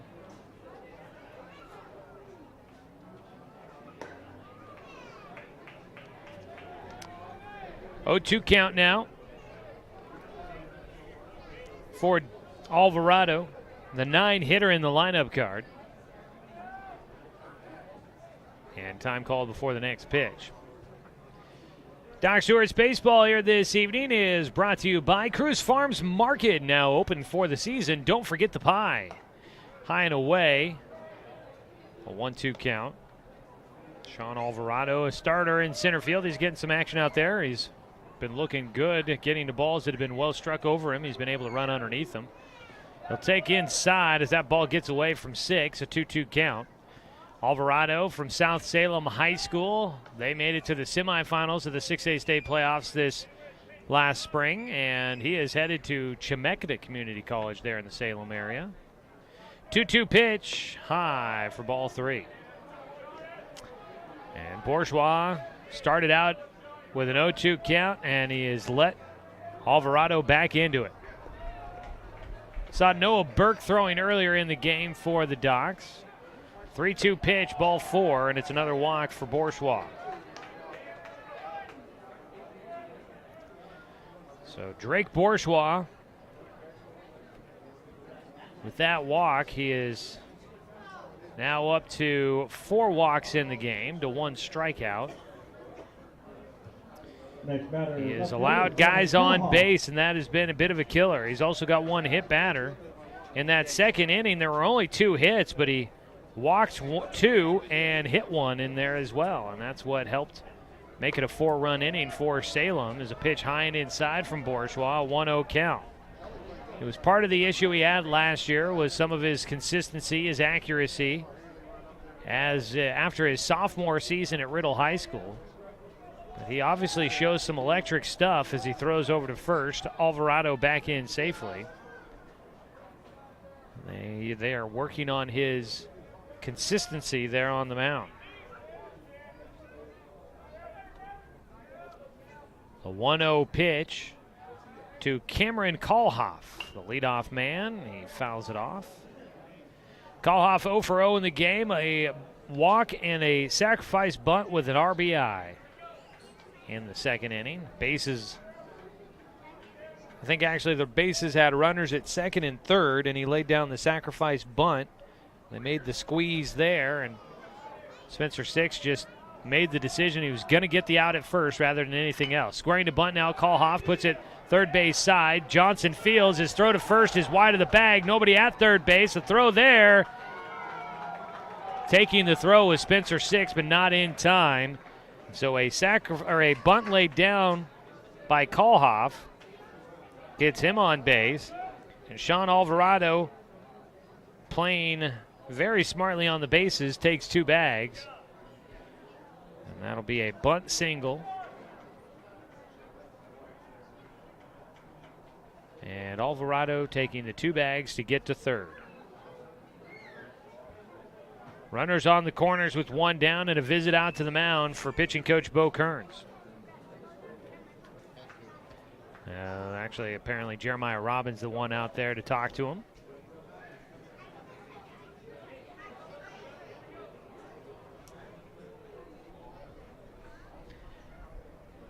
Nightfall still coming on us here. Starting to see the purple clouds off in the distance. It's been a beautiful weekend for baseball here in the Umpqua Basin. We have been spoiled with some great baseball as well. Doc Stewart's are in the middle of a busy stretch of the season. They'll play tomorrow before they head on down to Klamath Falls on Monday for their Area 4 doubleheader to start out league play, and then they play in Medford on on Tuesday. And they will stay in Klamath Falls overnight Monday night and then head to Medford for the doubleheader on Tuesday. So the visit to the mound, and now Bourgeois will face Cole Hirschbach, who is 1 for 2 with a double that drove in 2 runs back in the second. He bats with 2 on and 1 out, takes the first pitch for strike 1. Runners on the corners.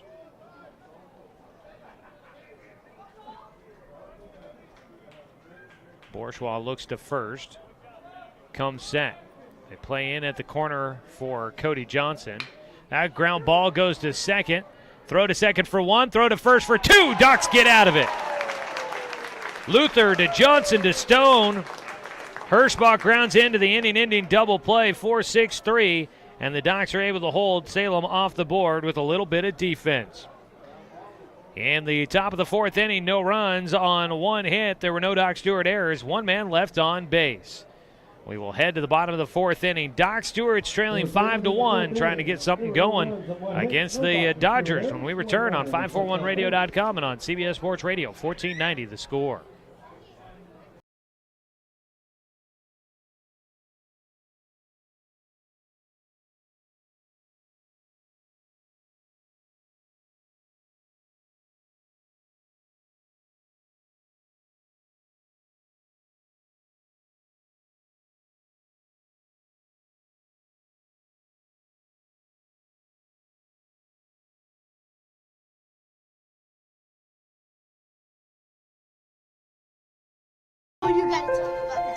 The innocence of youth. Is there anything any better? But soon they'll be in high school and facing all the same challenges you faced. How to make friends, how to fit in, how to be cool. We want our children to have everything they'll need to live fulfilling and productive lives. Make sure the kids in your family are among the more than 120,000 participants here in Oregon who take part in high school sports or activities. First batter for the Doc Stewart to lead off the bottom of the 4th inning. Left fielder K.C. Pettibone. K.C. Pettibone, the starting left fielder, will lead things off here in the 4th inning. Doc Stewart's baseball brought to you by Douglas County Farmers Co-op, where everyone's welcome to shop. Pettibone reached on a walk in the 2nd inning. So he's 0 for 0 on the night tonight. Doc's needing to get some offense going. Breaking ball, takes for strike 1. That ball ended up in the dirt. Had a lot of movement to it,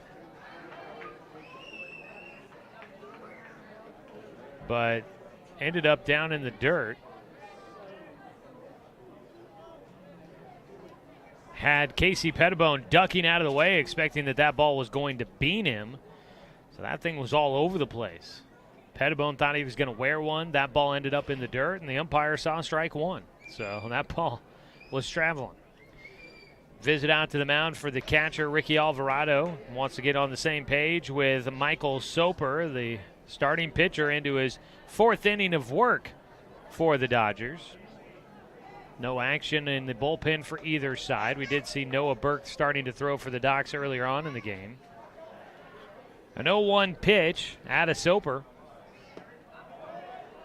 And Pettibone will take at the bottom of the strike zone for an 0-2 count.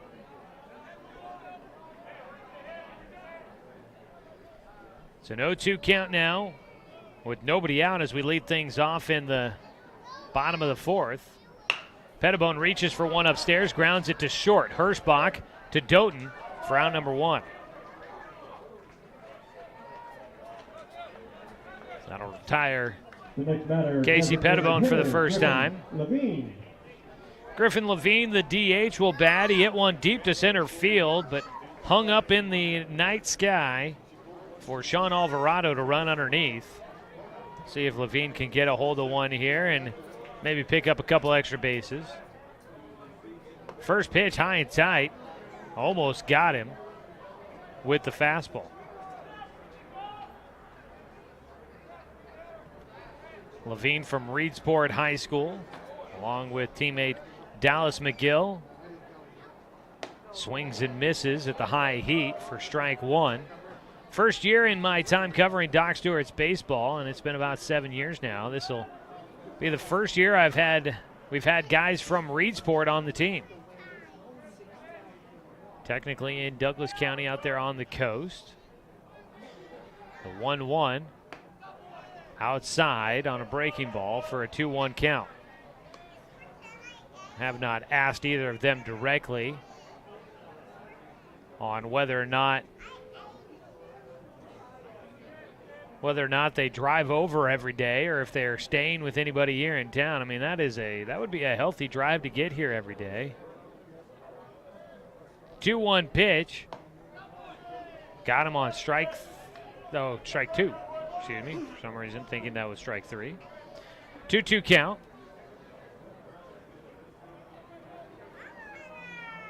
One away. Out of the windup for Soper. Strike three called. There it was. Watched it go by. Levine will go down looking. Fifth strikeout of the night for Michael Soper. 2 down, and Jacob Luther batting next. Luther 0 for 1 in the game with a strikeout back in the second. That strikeout came with 1 out and 2 men on base at the time. He takes the first pitch for ball 1. Looks like Coach York back with the team tonight. A 1-0 pitch. Luther bunts it, but it goes right back to the mound. Soper will field and throws to first to finish off the side. Coach York, I don't think, was with the team last night, as we were noticing that Coach Robbins was, maybe it was a couple of nights ago, Coach Robbins was out there coaching at first, but looks like he's back with the team. Coach York, the head coach for Jacob Luther during the spring season, to wrap that thought all up. In the fourth inning, no runs, no hits, no errors, nobody left on base for the Doc Stewarts. They trail 5-1 as we go to the top of the fifth inning. This is Doc's Baseball on 541radio.com and CBS Sports Radio 1490 The Score. Season is finally here, but remember, respect the water. Don't swim and don't go in the water if it's under 60 degrees. Swimming in water under 60 degrees is life-threatening. It could cause hypothermia, which means your limbs paralyzed and you can't get out of the water.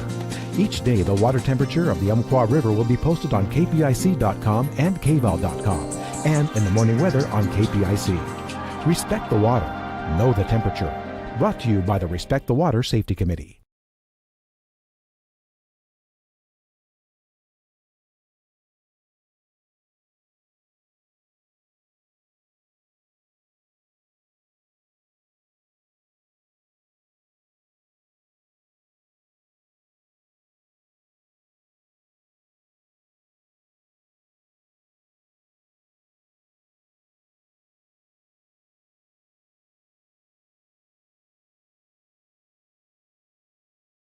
Top of the fifth inning, pitcher Michael Soper.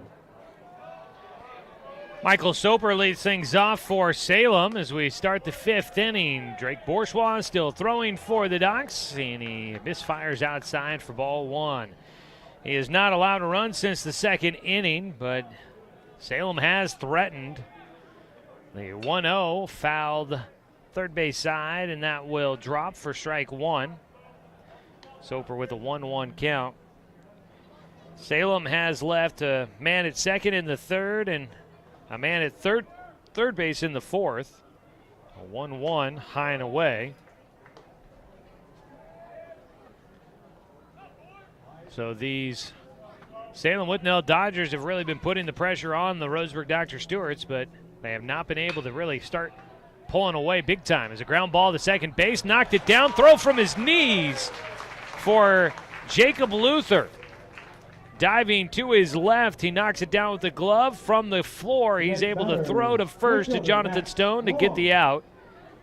The defense continues to back up Drake Bourgeois pretty well. The double play finishing off things in the 4th inning. And now a diving attempt there from Luther to get the first out here in the 5th. 1 away, a ball low on the pitch to Max Long, who's 0 for 2. Long grounded out to short in the 3rd inning. Some action. They've got double barrel action going on in the bullpen as a pitch outside, a 2-0 count. 2 arms warming up for the Doc Stewarts, and you've got an arm throwing for Salem as well. Drake Bourgeois with a 2-0 count. Ground ball to Luther. They'll field at second base, and he throws to first for another out. Luther's been busy. Luther started the double play that ended things in the 4th, and now he's had back-to-back ground balls at him here in the 5th. 2 down. And batting up next, it is Caden Doughton, who will hit with 2 outs and nobody on. You've got Noah Burke and Garrett Zymet throwing in the bullpen, and you've got Cole Hirschbach throwing in the bullpen for Salem. 0-1 count for Bourgeois. Gets strike 2 called. Caden Doughton has fallen behind 0-2. He is 1 for 2 on the day against Bourgeois. Was thrown out at the plate his last time on base. The 0-2 swing and a miss in the dirt. 6 up with it. He'll throw down to first. And that is a 1-2-3 inning for Drake Bourgeois. Looking for more of that as he gets the Doc Stewarts through the 5th inning, but they've got to get some offense going. No runs, no hits, no errors, nobody left on base. We head to the bottom of the 5th, 5-1 still to score. Docs trailing Salem on CBS Sports Radio, 1490 The Score. It's easy to spot people who participated in high school sports and activities. Right on time. They learned important lessons like leadership, teamwork, respect. Hey, our meeting moved to 10. We'll be ready. Values that last a lifetime. We need to focus on 3 factors. Support high school sports and activities in your community. When kids take part, they get set for life.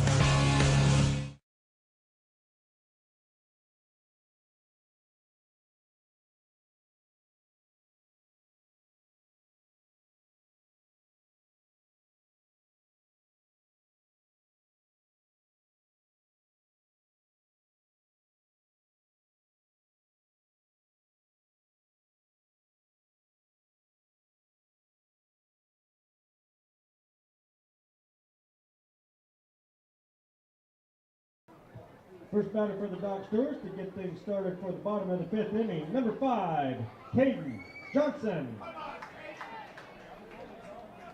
Caden Johnson will lead things off in the bottom of the 5th for the Doc Stewarts. Looking for that first hit of the night for him. He's trying to extend his hit streak. Takes the first pitch low for ball 1 from Michael Soper.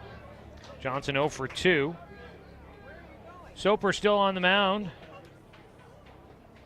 His 1-0 is at the knees on the inside corner for a called strike. Doc Stewart's Baseball brought to you by Bimart. Score big at Bimart where you get ready for your season for less. 1-1 delivery out of the windup for Michael. Soper's breaking ball misses inside. 2-1 count for the Doc Stewart's leadoff man. Johnson and 6 due up here in the 5th inning. Docs trailing 5-1. 2-1 pitch. Fastball. Misses low and inside. 3-1 count for Caden. Ahead in the at-bat, looking for something he can drive here, or maybe taking ball 4. The 3-1 pitch. Outside, ball 4, leadoff walk.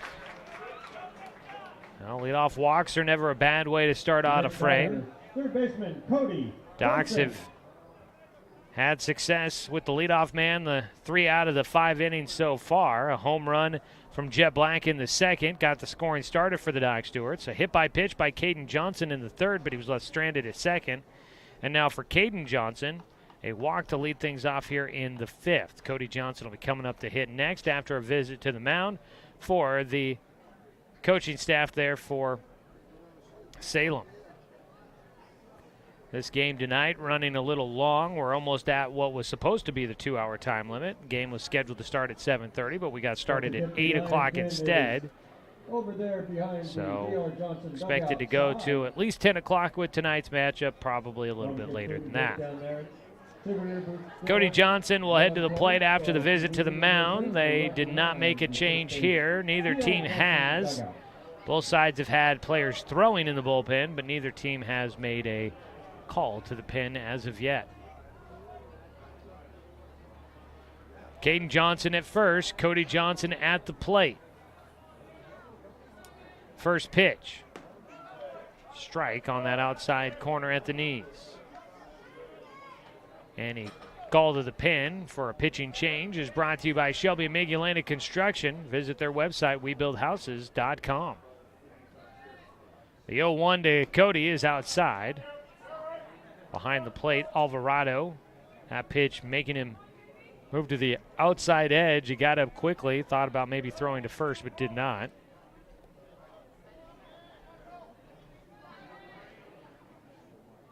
Soper checking first before he comes set. A 1-1 pitch. Breaking ball. Strike 2 called. Right through the bottom half of the strike zone there against Cody. A 1-2 count. Doc's trying to, they've only put up 1 run so far. That is not going to help them in their case to try and get to a better game tomorrow. Pitch in the dirt. Bounces over the top of the catcher. Alvarado to the backstop will track it down. A 2-2 count for Cody Johnson. And up to second base goes Caden Johnson on the wild pitch. Man in scoring position for the Docs. Nobody out here in the 5th inning. Cody Johnson at the plate with the 2-2 count. Trying to find a way on base. He's been walked and hit by a pitch. The 2-2 delivery coming up. Johnson fouls it off to stay alive. And that ball will ricochet back out into the field of play off of the roof here at Legion Field, back behind home. Crowds have been pretty nice back here behind home in the orange seat back chairs, the reserve seating area. Got a good collection of fans, and some fans enjoying the nighttime air out in the metal grandstands behind the dugouts. 2-2 to Johnson. Takes high for ball 3. Cody Johnson at the plate. Caden Johnson at second. Nobody out here in the bottom of the 5th. Doc's trailing 5-1. A 3-2 count for Michael Soper. His pitch. High for ball 4, and it's the 3rd time on base for Cody Johnson. 2nd time he has walked in the contest.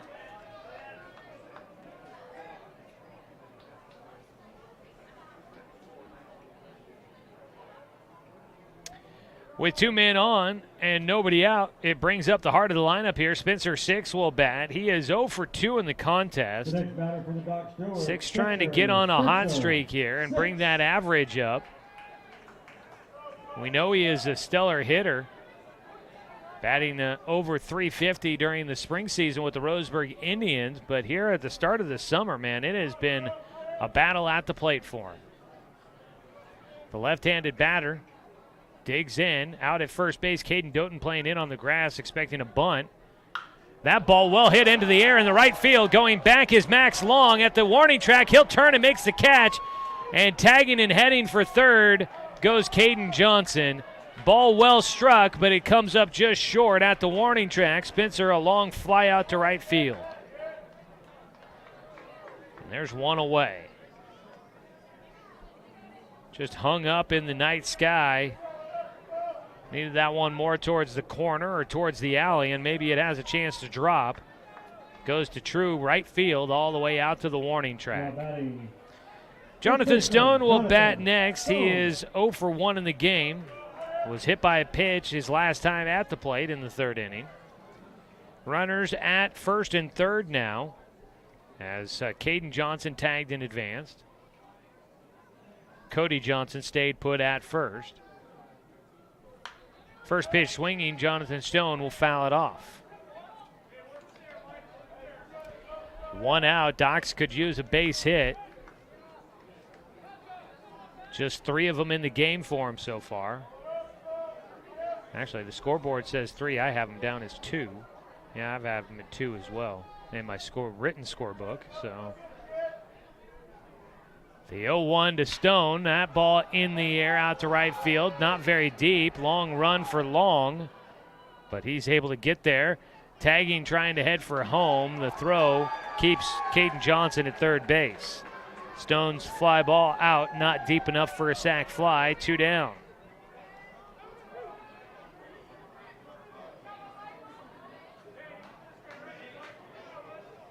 The next batter, Up next with 2 out will be Jet Black. Docs down by 4.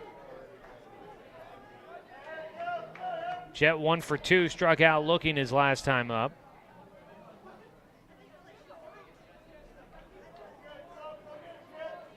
Looks like the scoreboard must have hurt us. They changed it to 2 hits on the board up there. First pitch to Jet, a breaking ball for a strike. So far, the Docs, the only action they've had was a homer by Jet Black in the second. Salem's pitcher, Michael Soper, has done a nice job of shutting down the offense. Pitch high and inside for a 1-1 count. Michael Soper allowing just the 2 hits and the 1 run. Right now he's struck out 5. His walk number not very low, though. He's got 3 walks and 2 hit by pitches. As a throw over to first base. Cody Johnson back in.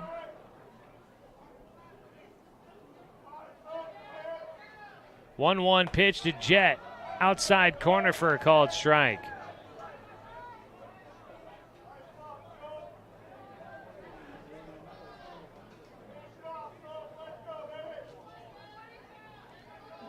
A 1-2 count. That pitch outside. They tried to set up on the outside corner, see if they could get Jet to chase it or if they could get the umpire to give him a friendly call.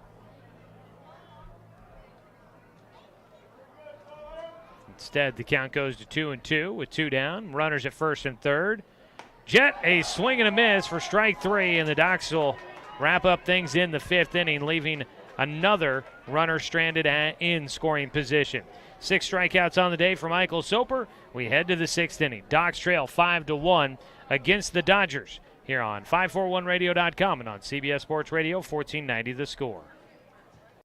Season is finally here, but remember, respect the water. Don't swim and don't go in the water if it's under 60 degrees. Swimming in water under 60 degrees is life-threatening. It could cause hypothermia, which means your limbs paralyzed and you can't get out of the water. Each day, the water temperature of the Umpqua River will be posted on kpic.com and kval.com, and in the morning weather on KPIC. Respect the water. Know the temperature. Brought to you by the Respect the Water Safety Committee. What rhymes with great? Participate. Where does greatness start? Here, in the classroom. On the stage. In the pool. On the field. Where will your greatness take you? To better grades. To more friends. Yeah! Be great. Participate!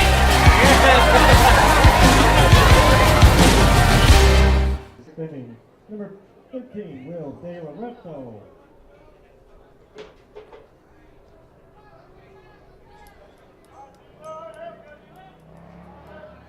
Five to 1 our score. Will De Loretto will lead things off for the Salem Withnell Dodgers as they hold the advantage against the Doc Stewarts. Pitch high and inside for ball 1 to De Loretto as Drake Bourgeois into his 6th inning of work. Docs are letting him continue on. He has settled in nicely after the 2nd inning as a line drive shot for De Loretto will get into center field. Jet Black will collect it. De Loretto will head back to first after taking an aggressive turn. He is now 2 for 2 in the game with a walk in there as well. Been on base 3 times. And Salem will have a runner on base yet again. We've had a runner on in every inning except for the 5th, where Drake got a 1-2-3 frame there. That, though, is just the 7th hit of the game for Salem. Not like they've been slapping the ball all over the place. And they haven't scored since the 2nd. First pitch, squaring to bunt, but taking for strike 1. Ricky Alvarado, an 0-1 count.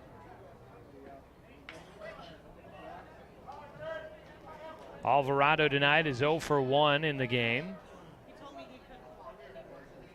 Did get a walk in the 2nd inning, flew out to left in the 3rd. The 0-1 squares to bunt, goes to Bourgeois. His throw to first. Stone had to lean in, but he gets himself out of the way just in time as Alvarado goes running by. 1 away on the sac bunt. Up to second base goes De Loreto. 1 down, a man in scoring position for the Dodgers, who try to play a little bit of small ball here in the 6th with a 4-run margin at their helm at the moment. And out of the dugout, Docs will call time as Coach Kearns heads out to the mound. Another visit out there to talk with Bourgeois. The youngster will have a one-on-one meeting with Coach Kearns. Docs Baseball tonight brought to you by Pepsi and Bigfoot Beverages of Roseburg. Pick up a delicious, refreshing Pepsi today. Well, when we get to our Roseburg Disposal post-game show, we will take a look at all the standings and let you know what the matchups for tomorrow will be.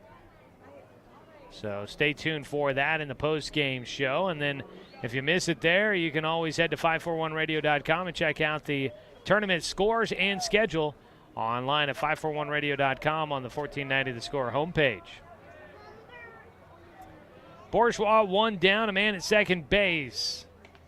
First pitch is strike 1 against Jake Davidson, who's 0 for 1 tonight.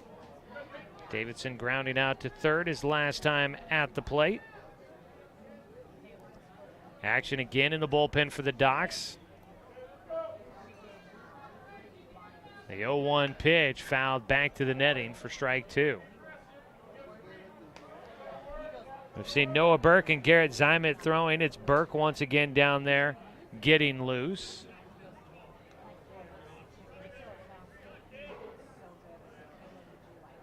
The 0-2 pitch for Bourgeois against Davidson. Doesn't get him to chase a breaking ball outside in the dirt.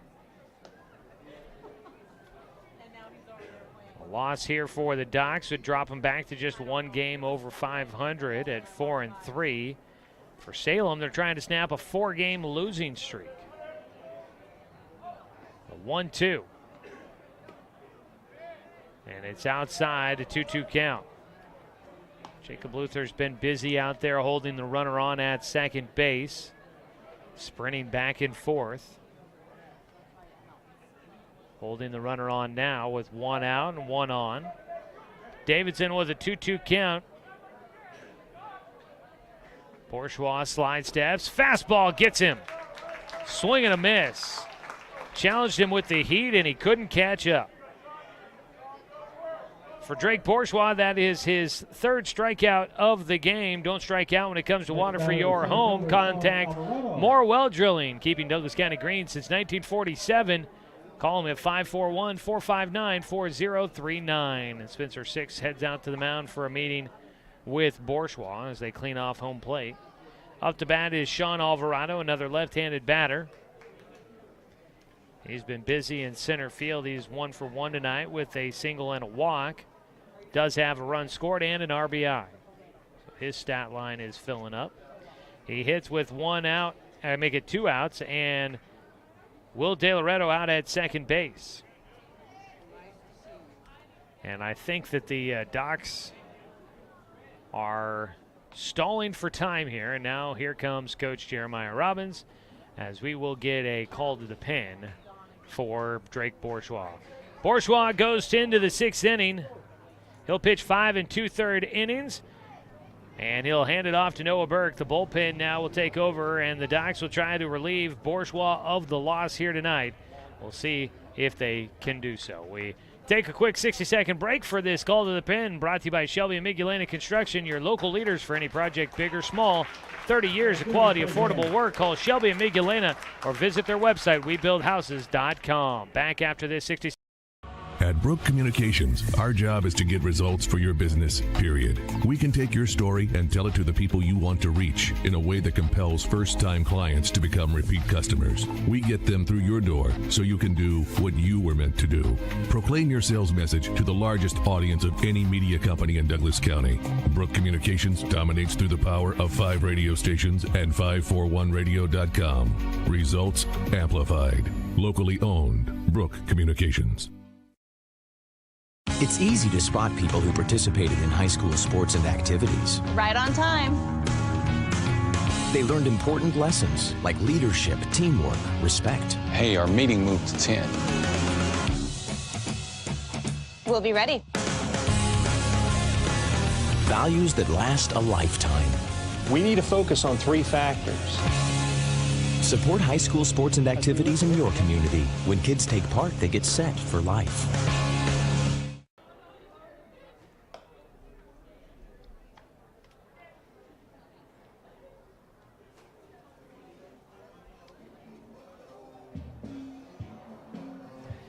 Noah Burke takes over on the mound for the Roseburg Dr. Stewarts. Burke will make his 4th appearance in a game for the Docs. He has pitched in 5 1/3 innings so far this season. He's got 1 save and 1 save opportunity. Does not have a win or a loss. He has 1 strikeout, 1 walk to his total, 1 hit batter, a 6.56 ERA as the senior from Douglas High School takes over for Drake Bourgeois. Bourgeois' final line, he goes 5 2/3, gave up 7 hits. Right now credited with 5 runs. The runner at second is Will De Loretto. He would go to Bourgeois' total if the run comes in here in the 6th. 4 walks and 3 strikeouts for Bourgeois. He also did hit 1 batter in there as well and committed an error on a pickoff throw to first. So that is the final line for Bourgeois, who is on the hook for the loss at the moment. Burke will face the 9-hitter Sean Alvarado. First pitch swinging is popped up in the air. Could be 1 pitch for the out. Cody Johnson yet again will drop a ball in foul territory that could have been an out. Surprising, to say the least. Cody is usually a pretty solid defender. Those have been pretty standard catches in foul territory. That would have ended the inning for Sean Alvarado on the pop fly into foul territory. But it drops for strike 1. Breaking ball in for strike 2 against Alvarado as Burke ahead 0-2 in the count.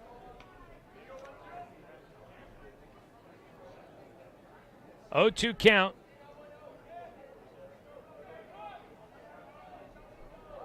Burke looking to get things done quickly here in his relief. Just misses outside to the lefty. Docs have, I believe, Jay Stoffel down there throwing in the bullpen right now.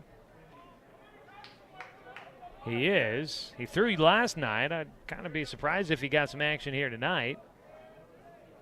The 1-2 from Burke in the dirt.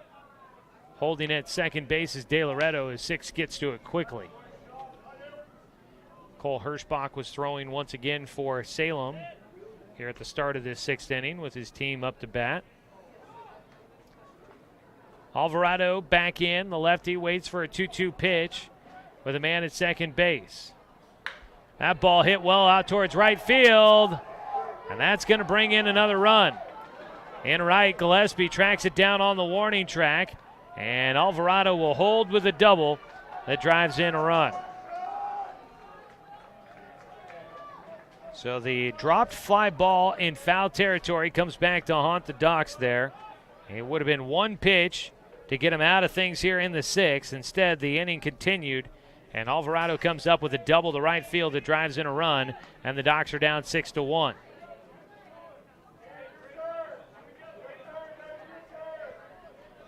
So now we'll try to do it again with Alvarado at second. And 2 down as we go to the top of the lineup.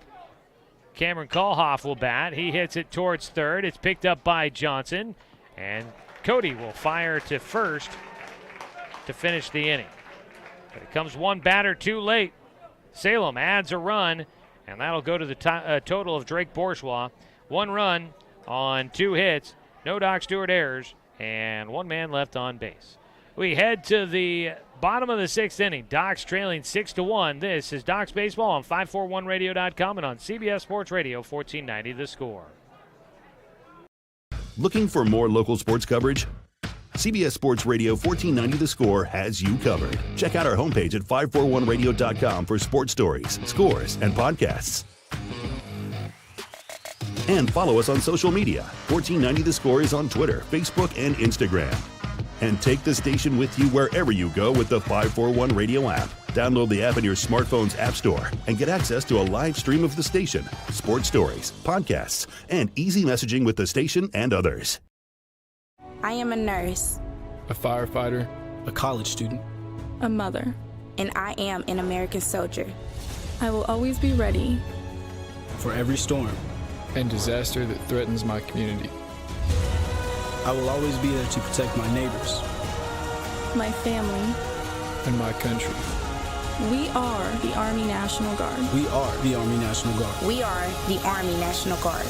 Visit NationalGuard.com to learn more about part-time service. Salem adds to their lead on top 6-1 as we go to the bottom of the 6th inning. And we get a new man on the mound for the Withnell Dodgers. Cole Hirschbach moves from shortstop to the rubber, and Michael Soper will go from the mound to short. So they switch positions as Hirschbach will come in trying to close this one out for the Dodgers. Docs are trying to get some offensive momentum going. Just 2 hits in this ball game for the 1 run they've had so far. Gillespie will lead things off against the new man. Takes outside for ball 1. So Hirschbach taking over. Soper in line to get the victory as long as the score stays in Salem's favor. The 1-0. Ground ball to Michael Soper at short. He fields cleanly and fires to first for the out. 1 out, and Casey Pettibone will bat next. Michael Soper went 5 innings, gave up just the 2 hits, 1 run. And that is not Casey Pettibone. It's going to be Garrett Zimet that gets a chance to bat here. There is a swing and a miss out of Zimet.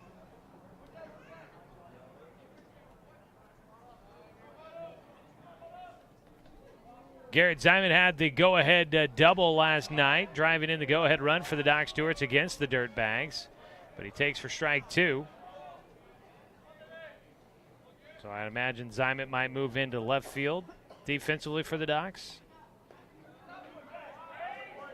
Takes a pitch outside.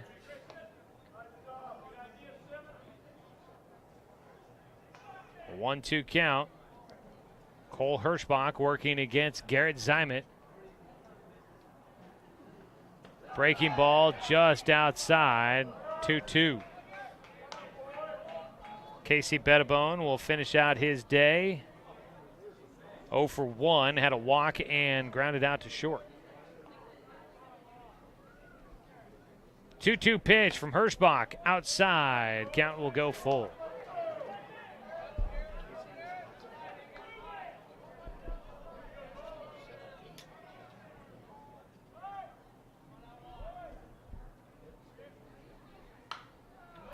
Ball fouled up and out of the play.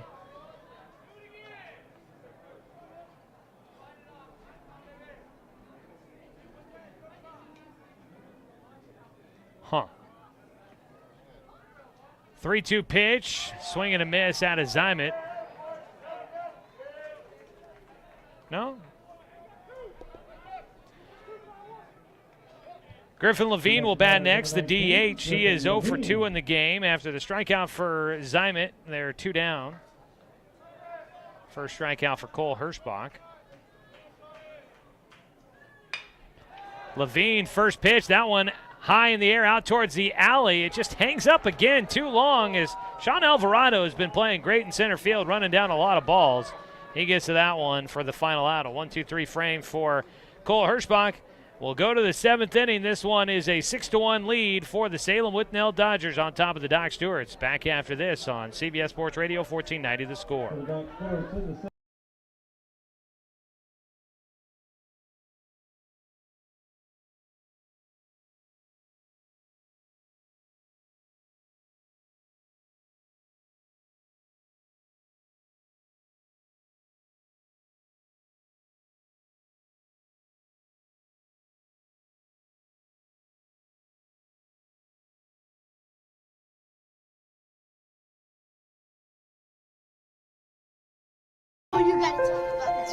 The innocence of youth.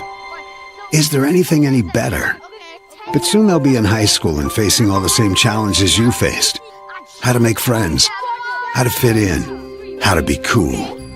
We want our children to have everything they'll need to live fulfilling and productive lives. Make sure the kids in your family are among the more than 120,000 participants here in Oregon who take part in high school sports or activities. Laid off the top of the 7th inning, number 7, Cole Hirschbach.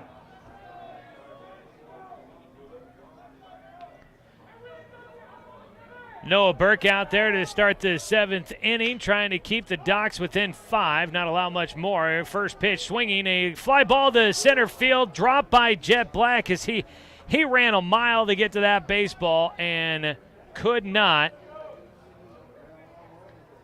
get to it in time. That ball hit off his glove, tried to make a running catch but couldn't get there. So that fly ball will drop in for Hirschbach. Cole Hirschbach gets a single. It's his second hit of the night. Texas leaguer on that one. First pitch to Michael Soper misses for ball 1. Soper tonight is 1 for 3. He's in line to get a win.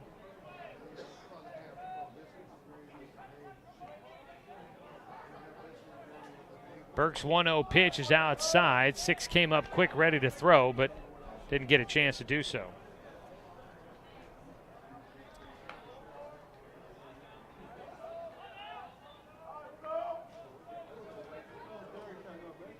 Two balls, no strikes. Soper puts one high in the air to left field. Garrett Zyman has come in defensively. He will go there to help make the catch as he bumps up against Caden Johnson. They're both going after it. Johnson will make the catch for this first out. One down, and Max Long will bat next. He's 0 for 3 in the cleanup spot. So there is some talk up here, wondering what the matchups tomorrow might end up looking like. I guess we've got some ties that aren't broken by the total runs scored category. There's a ball. Tapper back to the mound, fielded by 6. He'll throw to first to get the out. 2 down, a man up to second now. Max Long, just a dribbler between home and the mound, and Spencer 6 picked it up quick and gets the out to first. Hirschbach moves up to second.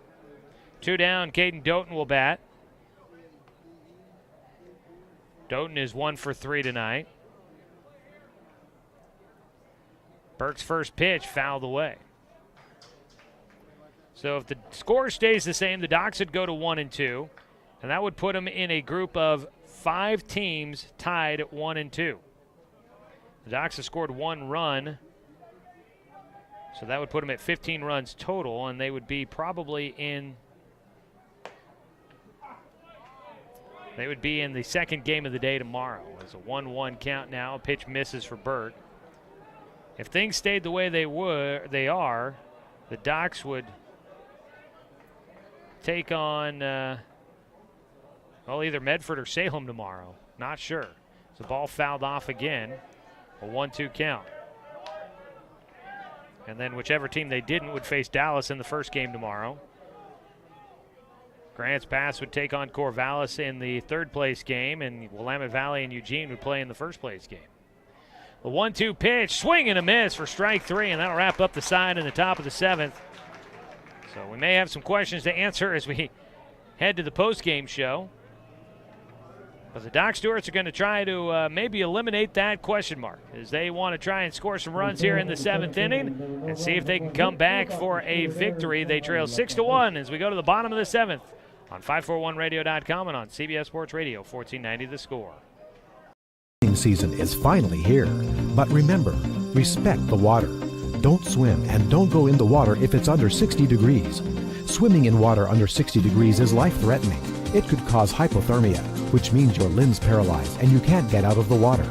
Each day, the water temperature of the Umpqua River will be posted on kpic.com and kval.com, and in the morning weather on KPIC. Respect the water. Know the temperature. Brought to you by the Respect the Water Safety Committee.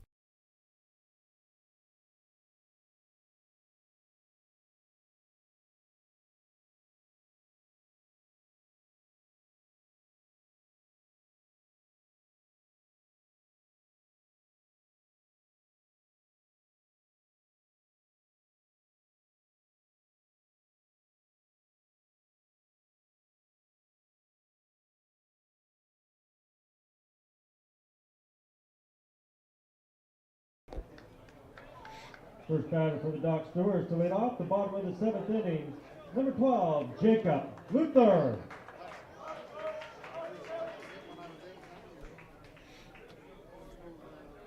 Jacob Luther will lead things off for the Docs in the bottom of the 7th inning. Docs trailing 6-1 against the Salem Withnell Dodgers. They need to get some offense, and they have not had much here tonight. They face Cole Hirschbach, who's on in relief. His breaking ball on the first pitch to Luther was outside. Now a off-speed pitch hits the outside corner for strike 1. Luther is 0 for 2 in this game, looking for his first hit of the night. Docs with only 2 hits in the ball game. Fouls back a pitch for strike 2.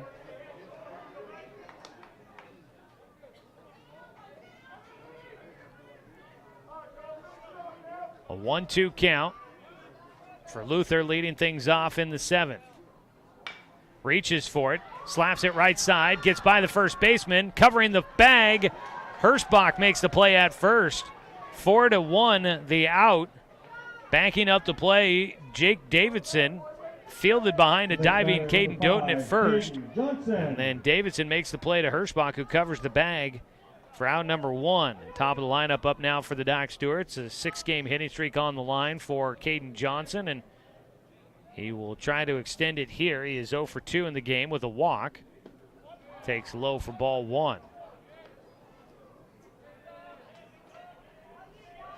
Coming up on the 2-hour time limit here, so we are wrapping things up right on time. The 1-0 pitch. Johnson pulls it foul down the third base line.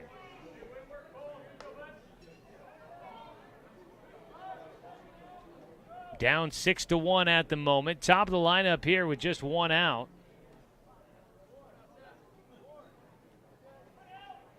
A 1-1 delivery out of Hirschbach. Breaking ball. Johnson got underneath it. Out to Sean Alvarado in center field for the second out. Docs down to their final out of the ball game.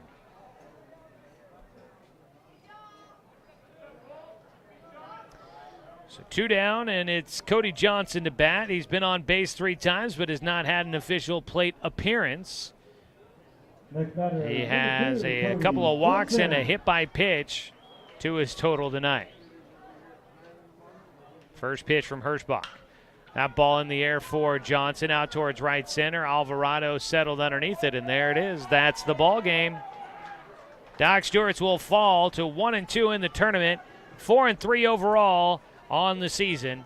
And we go to the Roseburg Disposal postgame show. We will try to figure out the game schedule for tomorrow, and we will let you know if we can get it all squared away. The Doc Stewarts will head to tomorrow. My guess is they play at noon, but we will figure out everything here in just a moment. 6-1 our final score. Doc Stewarts fall against the Salem Withnell Dodgers, who end a 4-game losing streak. Back after this to wrap up the ball game on the Roseburg Disposal postgame show on 541radio.com and on CBS Sports Radio 1490 The Score. Season is finally here. But remember, respect the water. Don't swim and don't go in the water if it's under 60 degrees.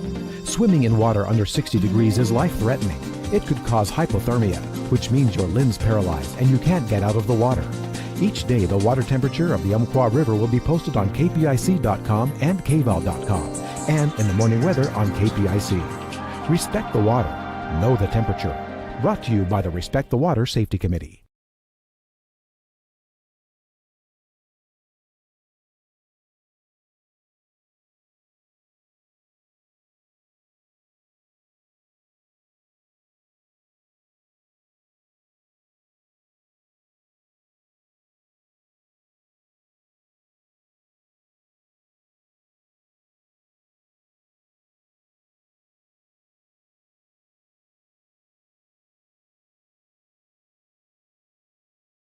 I am a nurse, a firefighter, a college student, a mother, and I am an American soldier.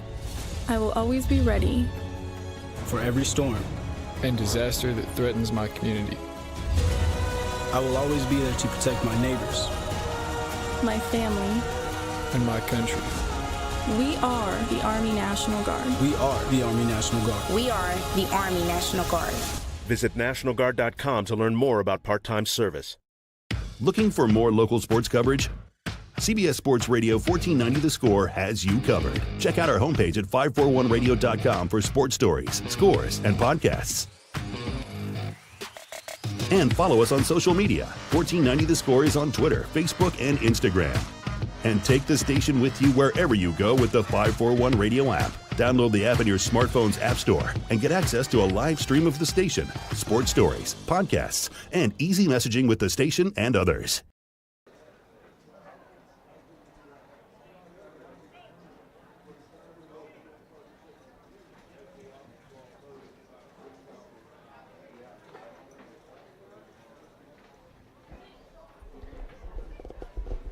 Welcome, everybody, to the Roseburg Disposal post-game show. Let them make the run of the dump for you. That's Roseburg Disposal. We will recap tonight's action for you here this evening, and we will take a look at what's coming up.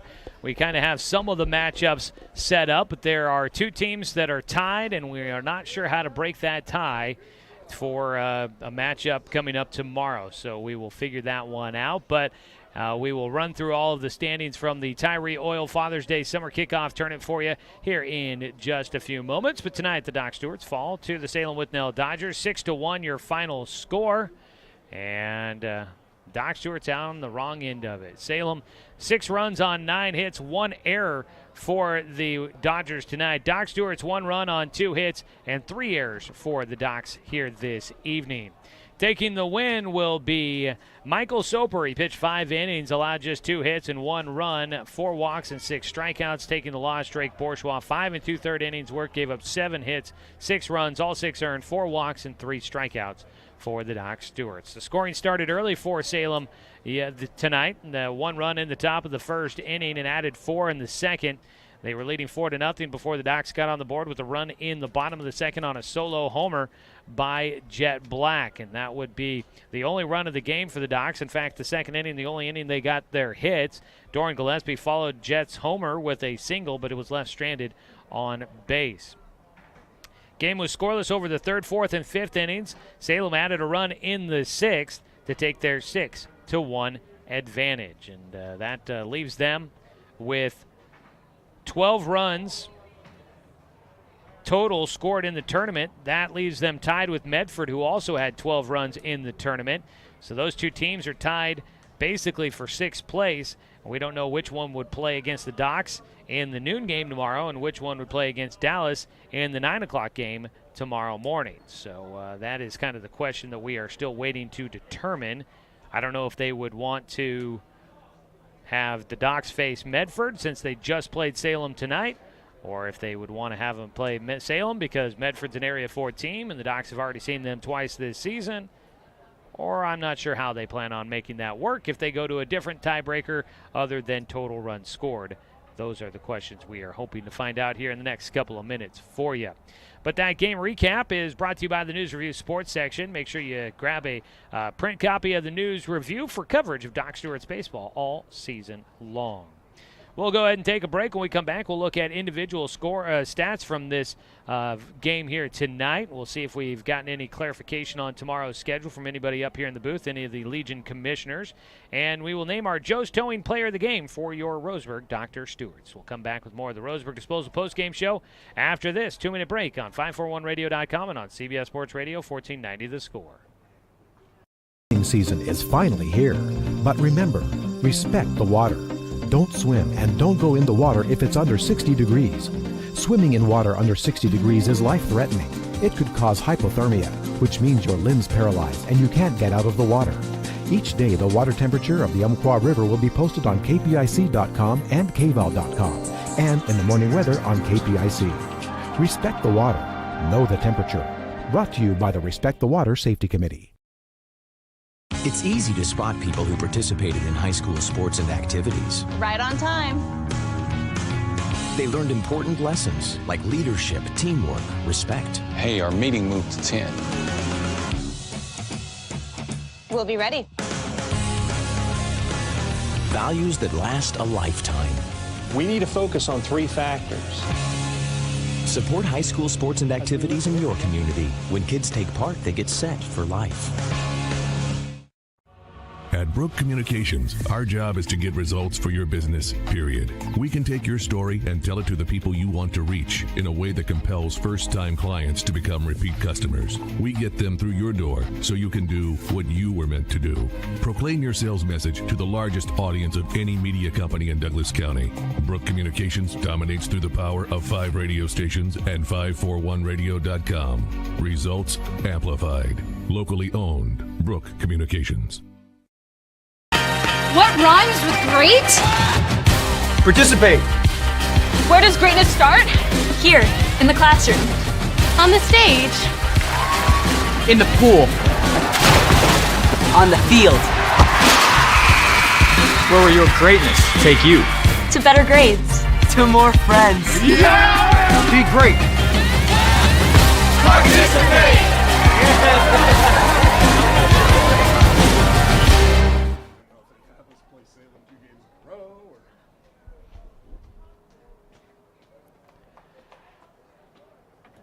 Doc Stewart's have a bit of a lengthy team meeting out in left field. The coaches will make their way back as the guys go to take care of the field work.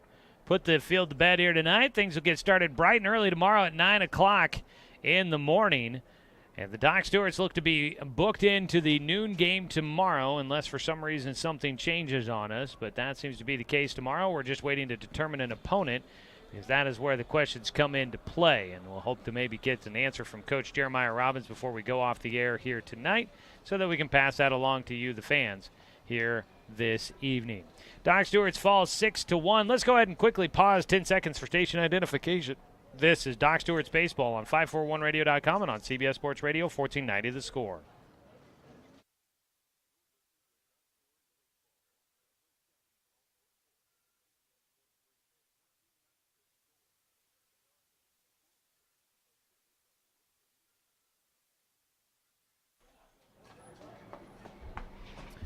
I think the information is getting relayed to Jeremiah down there to try and figure out what they want to do with the matchups tomorrow. So hopefully we'll get an answer here in a few minutes. Doc Stewart's fall to Salem 6-1, 6 runs on 9 hits, 1 error for Salem, 1 run on 2 hits, and 3 errors for the Roseburg Dr. Stewarts. Offensive numbers for Salem here tonight. 1 for 2 for Cameron Kalhoff in the leadoff position. He had an RBI as well. 2 for 4 for Cole Hirschbach with 2 RBI. Michael Soper 1 for 4 with an RBI. Caden Doughton goes 1 for 4. Will De Loretto goes 2 for 2. And Sean Alvarado goes 2 for 2 with 2 RBI as well. For the Roseburg Dr. Stewarts, just 2 hits in the ballgame. Jet Black goes 1 for 3 with an RBI. He hits a solo homer in the second, scoring the only run of the game for the Doc Stewarts. And Dorian Gillespie followed with a 1 for 3 performance. He had the only other hit of the game for the Doc Stewarts. Pitching numbers, Michael Soper gets the win. 5 innings worked, 2 hits, 1 run allowed. It was earned, 4 walks and 6 strikeouts. Cole Hirschbach came out. He does not get a save. He pitches 2 innings and gives up no hits, no runs, no walks, 1 strikeout. Drake Bourgeois takes the loss to fall to 0-1 on the year. 5 2/3 innings work, gave up 7 hits, 6 runs. They were all earned, 4 walks, 3 strikeouts. Noah Burke goes to 1 1/3 innings pitched. He gave up 2 hits, no runs, and no errors. He walked none and struck out 1. So that is a pitching numbers for you there. It was a battle there. Doc Stewart's unable to really figure out the pitching from Salem here tonight, so they'll try to get the hitting right coming up tomorrow. And I've got everyone. Okay, everyone. I mean, I've got a couple of people that keep asking for information on whether or not who's going to be playing when tomorrow. So we are waiting to find out the official word. I'm going to wait until Jeremiah Robbins tells me on what exactly is going to be the schedule for tomorrow, because I don't want to assume I know anything, because I really don't. I think they are working on it down in the dugout right now. Jeremiah is huddled with other coaches in the dugout trying to figure it out. So for those that may be listening that are texting me, give me a second. I will do my best to let you know what I've got for you. I just don't know at the moment. While we wait, let's go ahead and take a look at our Joe's Towing Player of the Game. Joe's Towing coming through for you in the clutch. Call Joe's Towing, your local towing professionals. Tonight for the Doc Stewarts, we name our Player of the Game, and there wasn't a lot to choose from tonight, but it is going to be Jet Black. He goes 1 for 3, a solo homer, his first of the season. It hits off the top of the wall in left field and bounces over the fence. Jet gets credited with the home run, the only run of the game for the Doc Stewarts here tonight, and he is our Joe's Towing Player of the Game. So congratulations to Jet, although I'm sure that nobody on that Docs team feeling all that happy about the way things worked out tonight for the Doc Stewarts. They go to 4-3 on the year. They are now they've been going back and forth with the win-loss. They've only won back-to-back games twice so far this season. Salem snaps a 4-game losing streak. They go to 5-6 on the year. Taking a look at matchups tomorrow. What we do know, these are pretty much the matchups that we are confident to tell you. Willamette Valley will take on Eugene in the tournament championship game tomorrow at 5:30. Willamette Valley went 3-0, 26 runs scored. Eugene was 2-1 with 20 runs scored. That's better than Corvallis, the other team that was 2-1 with 14 runs scored. So Eugene would get the tiebreaker there. So Eugene goes to the championship matchup against Willamette Valley, and that'll be played at 5:30 here at Legion Field. Then you've got the 3rd versus 4th place matchup, and I believe that'll be against Corvallis, and since Corvallis didn't move in with their 2-1 record, didn't get in the championship game, it'll be Corvallis in the 3rd place game taking on Grants Pass. Grants Pass finished at 1-2. They scored 16 runs. Corvallis had 14 runs but had the 2-1 record. So those two teams playing for 3rd place. The noon game for 5th place will be the Doc Stewarts, who went 1-2, had 15 runs scored, one less than Grants Pass, who also finished 1-2. And then they'll take on either Salem or Medford. Both of those teams finished 1-2, and they both scored 12 runs. And so we're not sure how they're going to place those tomorrow. And then Dallas will be in the 8th spot. They went 1-2, scored 11 runs, so they will be playing at 9 o'clock, and they'll play either Salem or Medford tomorrow. Those are basically what we're trying to settle things out. So looks like maybe they have started to come to a conclusion down there as things bustling down in the dugout. We'll wait and see if maybe Jeremiah sends me a message to Jay Reese out of Grants Pass, who seems to be avidly waiting for the official announcement from me. I don't have my wireless mic with me. Otherwise, I might just do that. Robert's got a baseball bat. I'll send him down. That's a softball bat. I'll send him down there to go break some kneecaps and get some answers for us. So the Doc Stewarts will play tomorrow. It looks like we can pretty much guarantee that one's going to be at noon. That means an 11:45 pregame tomorrow. Opponent to be determined at the moment. We'll have the game for you here on the radio and online at 541radio.com. And that'll be the final game before the Doc Stewarts then head to their first Area 4 matchup, which will be on Monday at Klamath Falls, a doubleheader down in Klamath Falls. Docs will play 2 there, stay the night, and then they travel to Medford on Tuesday for a doubleheader against the Mustangs to also continue Area 4 there. So they've been playing 4 days straight here at home, and then they hit the road for 2 days straight, 4 games in Area 4 play. So it's going to be league games right upon us, and it's going to come at the tail end of a stretch of a lot of games for the Doc Stewarts. So hopefully get everything kind of figured out and straightened out here, and then we will hopefully know what we have going into Area 4 play coming up next week. So Docs will play Salem at noon. Docs will play Salem at noon, and Medford will play against Dallas at 9 o'clock in the morning. So the tiebreakers have been figured out. I don't know what the criteria was used. Runs against, okay. That's what we were kind of wondering if that might be the case.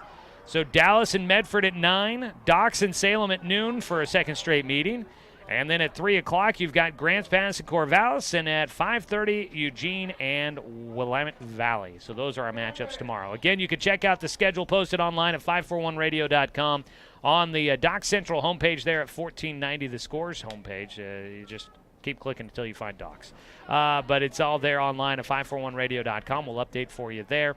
But Docs play tomorrow at noon against Salem. Our pregame coverage starts at 11:45. You can catch the game right here on the radio and online as well. So we'll send out our thanks. Thanks to Salem for making the trip down here for the tournament here this week. It's been a pleasure having everybody here, and we'll get the chance to see Salem tomorrow, see if the Docs can overcome the loss here tonight against the Withnell Dodgers, and they'll get another shot at it coming up tomorrow at noon. Thanks so much to Jeremiah Robbins, head coach of the Roseburg Dr. Stewarts, and the entire Docs baseball program for allowing us to bring you another season of Docs baseball here on The Score. Want to say thanks to Brenton Cranford and Chance Terrell back in the studio for helping out with the radio production here tonight. Thanks to Josh Nelson for help out with the video production here this evening. And as always, a thanks to you, the fan, for tuning in for tonight's broadcast, because without you, I'm just a guy sitting here talking to myself. I'm Joey Kieran. We will talk to you guys tomorrow at 11:45 when we bring you pregame for Docs and Salem starting at noon in the 5th place game of the Tyree Oil Father's Day Summer Kickoff Tournament here from Legion Field. You can follow the action streaming live online at 541radio.com on our Douglas County's home for sports, CBS Sports Radio, 1490 The Score. All right, thank you, Chance.